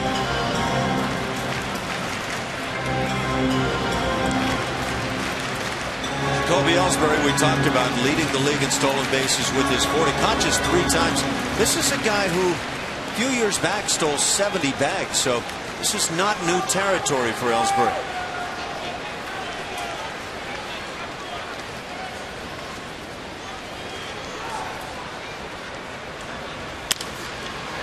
In the air, and here comes the shortstop, backpedaling VR.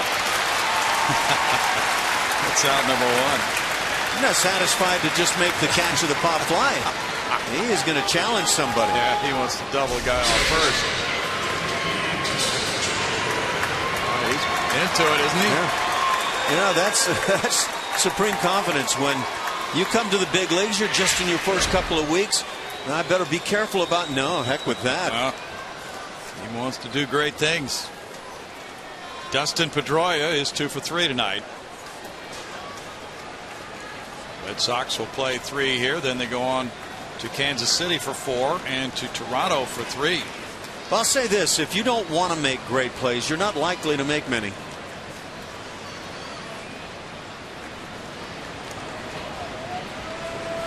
We talked about Ellsbury and his fine stolen base percentage. You see Blackley and Fields in the bullpen. The Red Sox now with 1 out in the 8th inning, trailing by 2.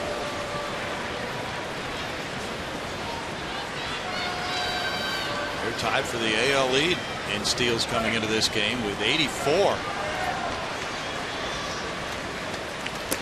Typically down through the years, the Red Sox have been known as a power team, but one without much speed. You're playing a ballpark that really lends to that power game. But you know, it's like teams that come out of spring training, or rather go into spring training and say, we're going to run a lot more this year, guys, and meanwhile all you've got is a bunch of loads on your team, and it just doesn't work out. Well, if you don't have the power hitters, you're not going to hit a load of home runs.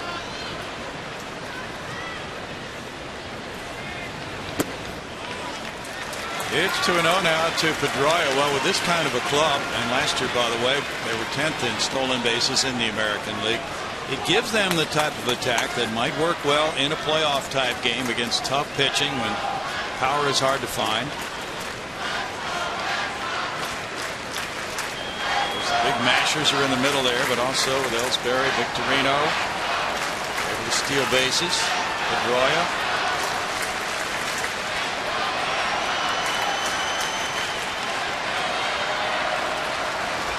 Wesley Wright with a throw over first.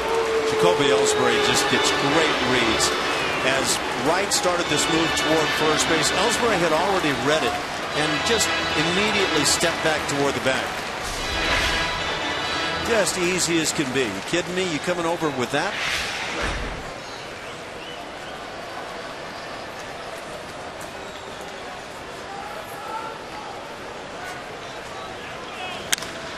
In the air to center. Barnes backing on it. With the catch for out number 2. He makes the throw into Altuve right near second base on the fly. Brandon Barnes has really gotten better in this regard with that potential for a guy moving up. This weekend the Astros take Adrian Beltre and the Texas Rangers. The series features a big and bright Friday night on the 9th and a Texas Country Street Fest before the game on the 10th. Call 1-877-9-ASTROS or visit Astros.com for your tickets. Ortiz the batter now. Somebody can tie this game with one swing of the bat. Now Castro goes out. Ortiz is 0 for 2 with a walk tonight.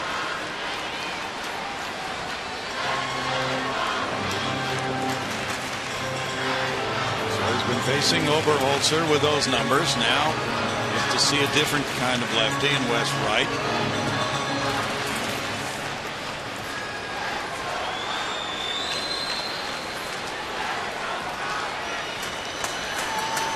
Field shifted around. Altuve out in short right field.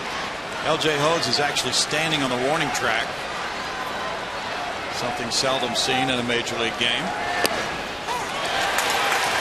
Strike to Ortiz, but 2-run lead.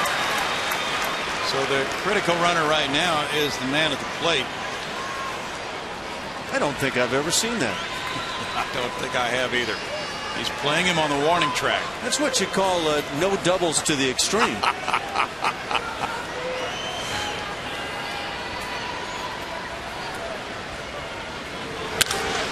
It's out to center field, but a long way for Brandon Barnes. Barnes still coming. That's a hit in front of him.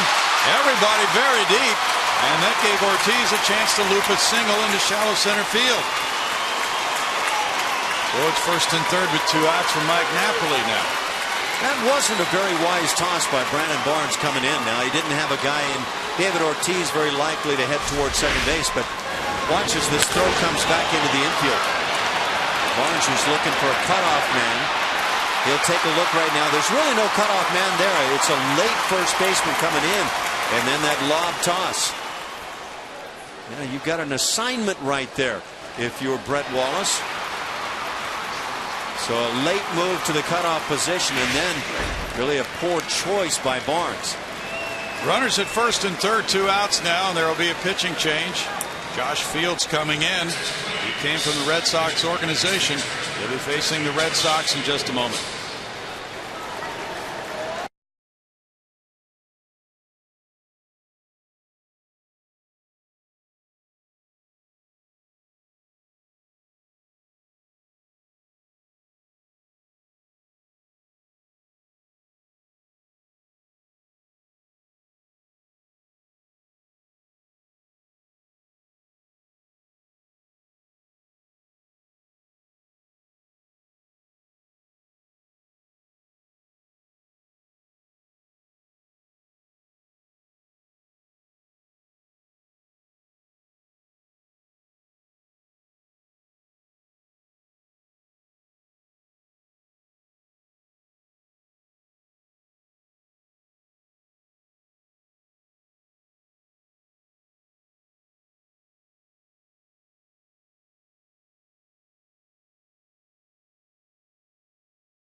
Goodwin in the top of the 8th with 2 on and 2 outs.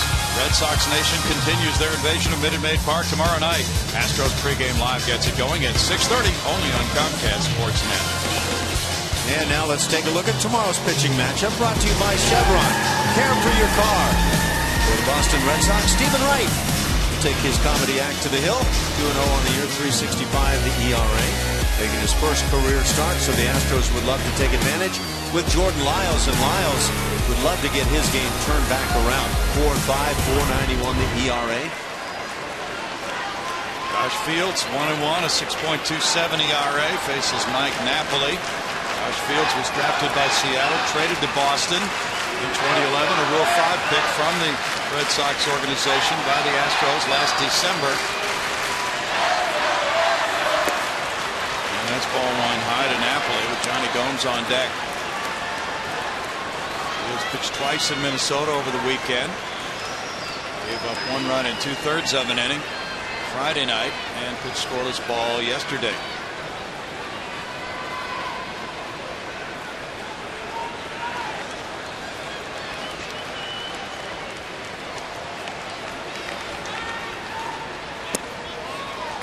Falls behind 2-0 on Napoli. Well, that low strike has been non-existent here this evening.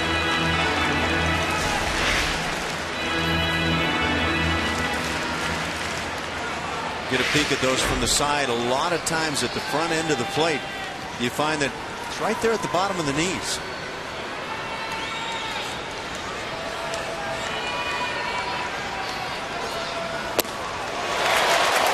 Power against power. It's 2-1. Napoli airing it out.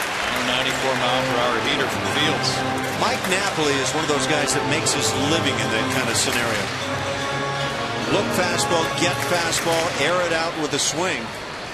And he's got that kind of pop that he can lift a club with one swing.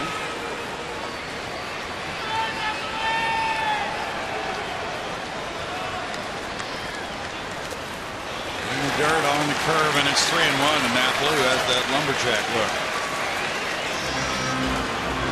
Johnny Gomes, another member of the Red Sox that has that look.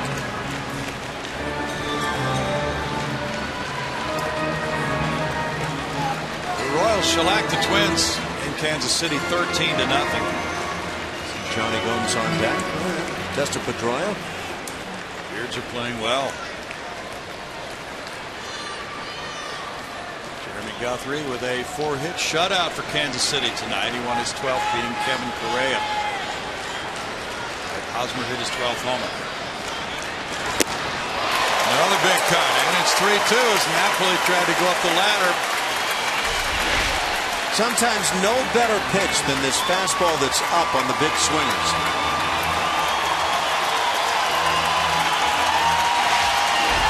Now with 2 outs and a 3-2 count, Ortiz will be running at first. He represents the potential tying run in this game.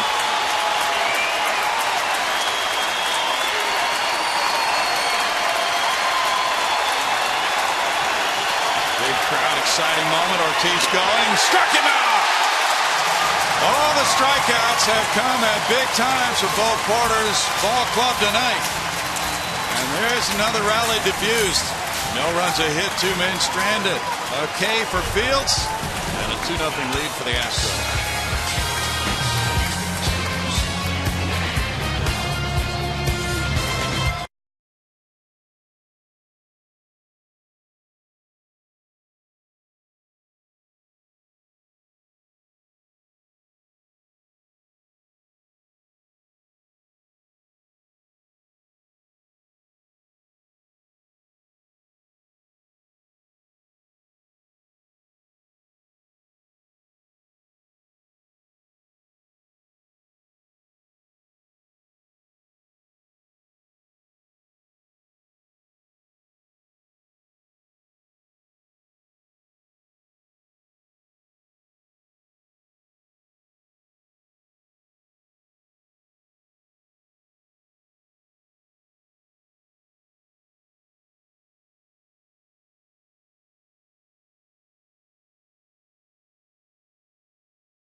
Bottom of the 8th.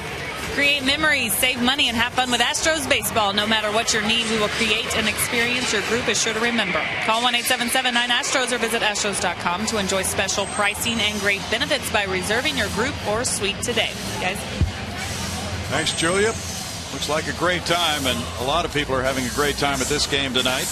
2-0 Astros. The Red Sox have threatened in both the 6th, the 7th, the 8th innings, all 3 of those, in fact. And the Astros have turned aside those threats.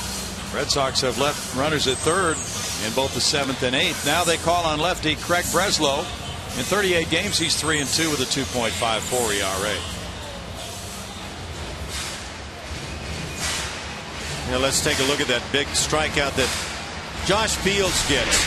And again, the strikeouts coming at big times. Mike Napoli, a 2nd straight high heater that he swings through, and Red Sox Nation out in force here this evening, and not really buying into that one. Now Breslow works the bottom of the 8th to Jason Castro.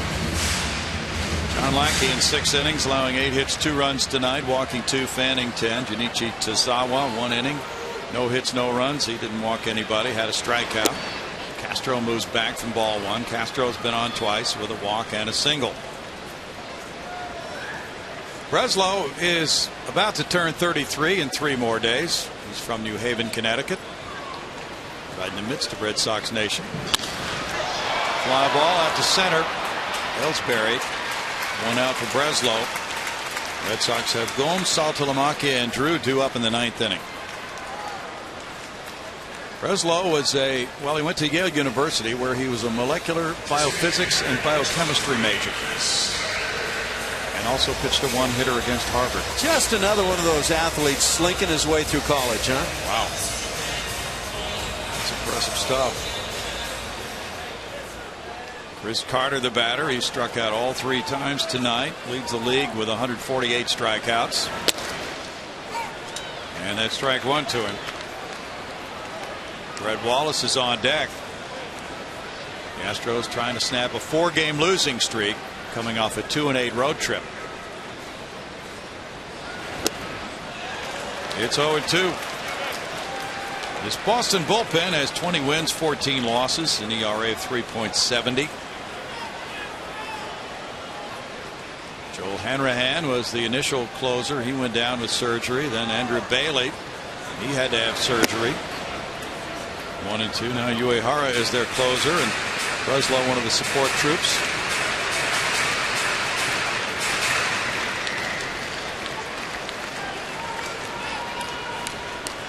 Pedroia is almost behind second base. He's on the grass in the outfield. Carter's down on strikes. 4 times for him tonight.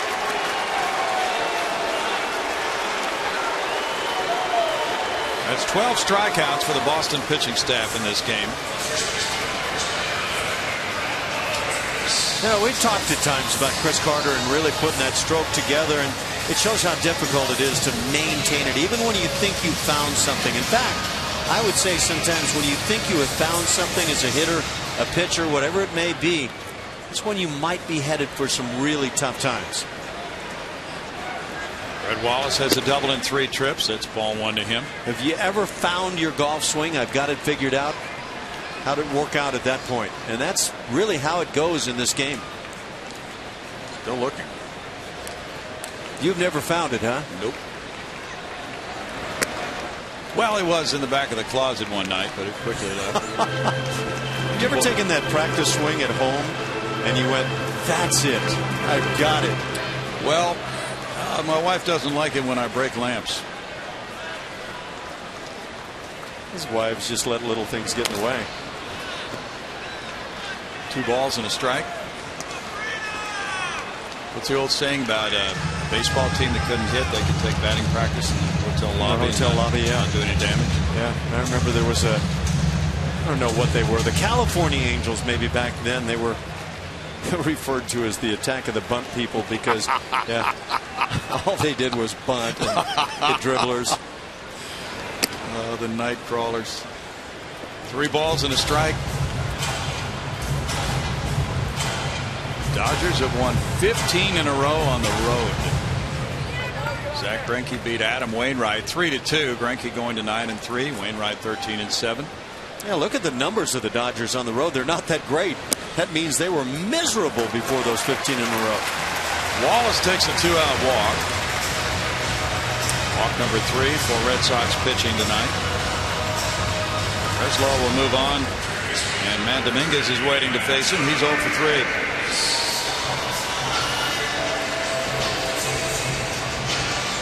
Breslow was on the disabled list, came off in early May. Had left shoulder tendonitis to begin the season. Pitched 63 times for the Sox in Arizona last year. And that's strike 1. Bounced around. Craig was drafted by Milwaukee in 02. He's been with San Diego. He was with Boston the first time in 06. Moved along Cleveland, Minnesota, Oakland, Arizona, back to Boston. Runner takes off. Wallace on a stolen base try is out on the tag by Pedroia. Caught stealing from 2 to 4. And that's how the 8th inning ends. 2-0 Astros, moving to the 9th.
That is brought to you by Southwest Airlines. Find our fares online only at southwest.com. And by Progressive. Visit progressive.com today. Well, it was Brett Overholtzer, 7 shutout innings. And then Wesley Wright got a key out. Got a couple of outs, in fact. But left with a couple of men on base. Josh Fields in to strike out Mike Napoli. And now he will get his first major league save opportunity with a 2-0 lead. Well, they got that big strikeout of Mike Napoli to end the 8th inning with a threat going on for the Red Sox. But he also got some help from Napoli. A couple of high fastballs out of the strike zone. Johnny Gomes will lead it off. Gomes doubled to right center in the 7th inning. He was stranded at third base. Red Sox have had some opportunities. They've left 8 in this game. The Astros have stranded 7. There's strike 1 from Fields. Fields last year pitched at Boston's Double-A club, Portland. He had 8 saves there in Double-A. In 10 games at Pawtucket, he had 4 more saves, so a total of 12 saves in the minor leagues last year. But he's never had the opportunity in the big leagues to close a game until tonight. It's 0-2. Josh will turn 28 in a couple of weeks from Hull, Georgia. University of Georgia, where he set an SEC record with 41 saves for the Bulldogs. He got a save in the clincher of the International League Championship Series last year for Pawtucket. But now on the big stage. And 1-2. He was going to cut that one loose, 95, but just yanked it a bit. Fields was on the disabled list from April 4th through the end of May with a right forearm strain. The Astros took him with the first overall selection in the Rule 5 draft last winter.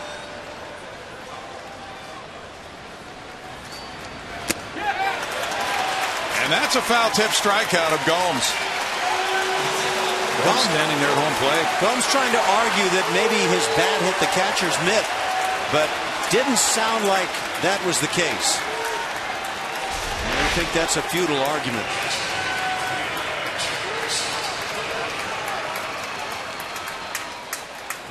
That did not hit the mitt as far as I could see there. Didn't appear to.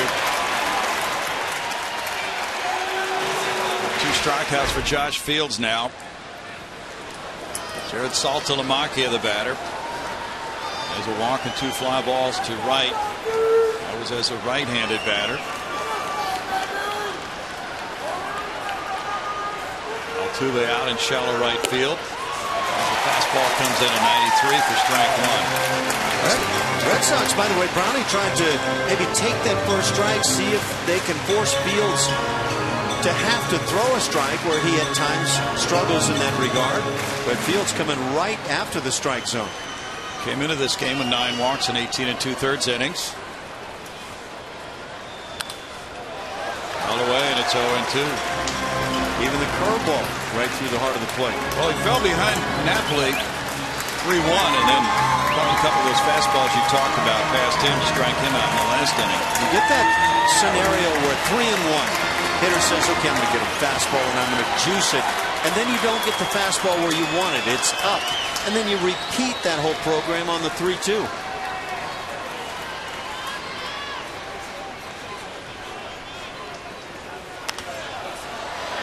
That's out of play. Still 0-2 to Saltalamacchia.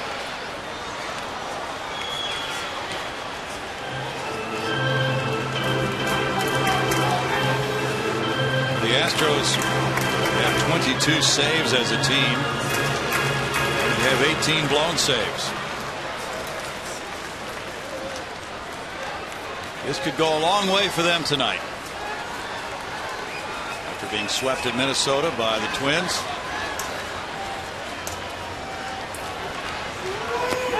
And did he get him?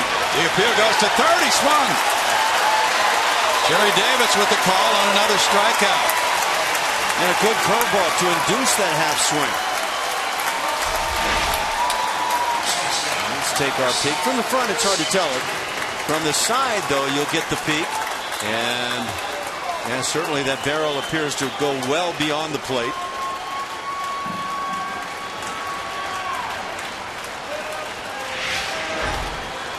Stay tuned for Postgame Live presented by MD Anderson, making cancer history. Stephen Drew double to right in the 5th inning. He's 1 for 3. This crowd really into it now. Big crowd tonight. Game 1 of a 7-game homestand. Ball 1 to Drew. Mike Parf is on deck. The Red Sox are a player short for this 3-game series. Daniel Nava is away on paternity leave. His wife just welcoming a baby into the world.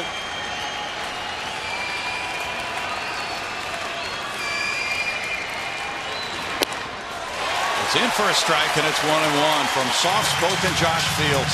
A religious young man.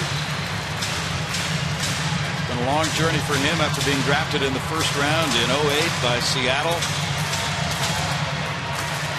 And this could be his finest moment as a major leaguer. He needs one more out to do it. He struck out all 3 men he has faced so far. These Red Sox have been shut out a couple of times in the past couple of weeks, 8 times on the season. The Astros have authored only 3 shutouts this year. 2 balls and a strike. So you talk about the Red Sox being one of the really good run-scoring units in the league, and yet shutouts are mounting. Well, they lost 6-0 in Baltimore last week. Lost a 3-0 game to Tampa Bay. Strike makes it 2-2. And for the Astros, who have lost 11 series in a row, a chance to get this series started. And that number 11 also props up. The Astros know all about getting shut out. They have been shut out 11 times this year. None of the 4 games in Boston between these two back in late April was a close game. All decided Boston victories in a 4-game Red Sox sweep. Andrew taps a curveball foul. That's a good-looking curveball employed by Fields. Mastery of that pitch is what is needed. Right over the top.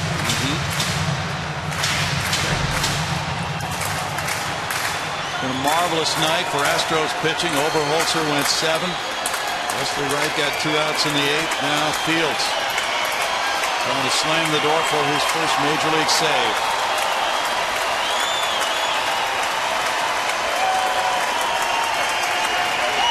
And he struck him out. What a night for Josh Fields and the Astros, who shut out Boston on a win for Brett Oberholzer. Oberholzer once again magnificent for 7 shutout innings. Gets help from Wright in Fields. And the Astros used their legs. Stolen bases, 6 of them. A squeeze bunt.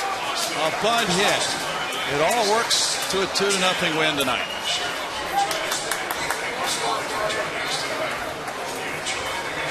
And L.J. Ho's a part of that. As he singled, stole a base, and scored in the 5th to make it 1-0. He doubled and scored the other run of the game in the 7th inning.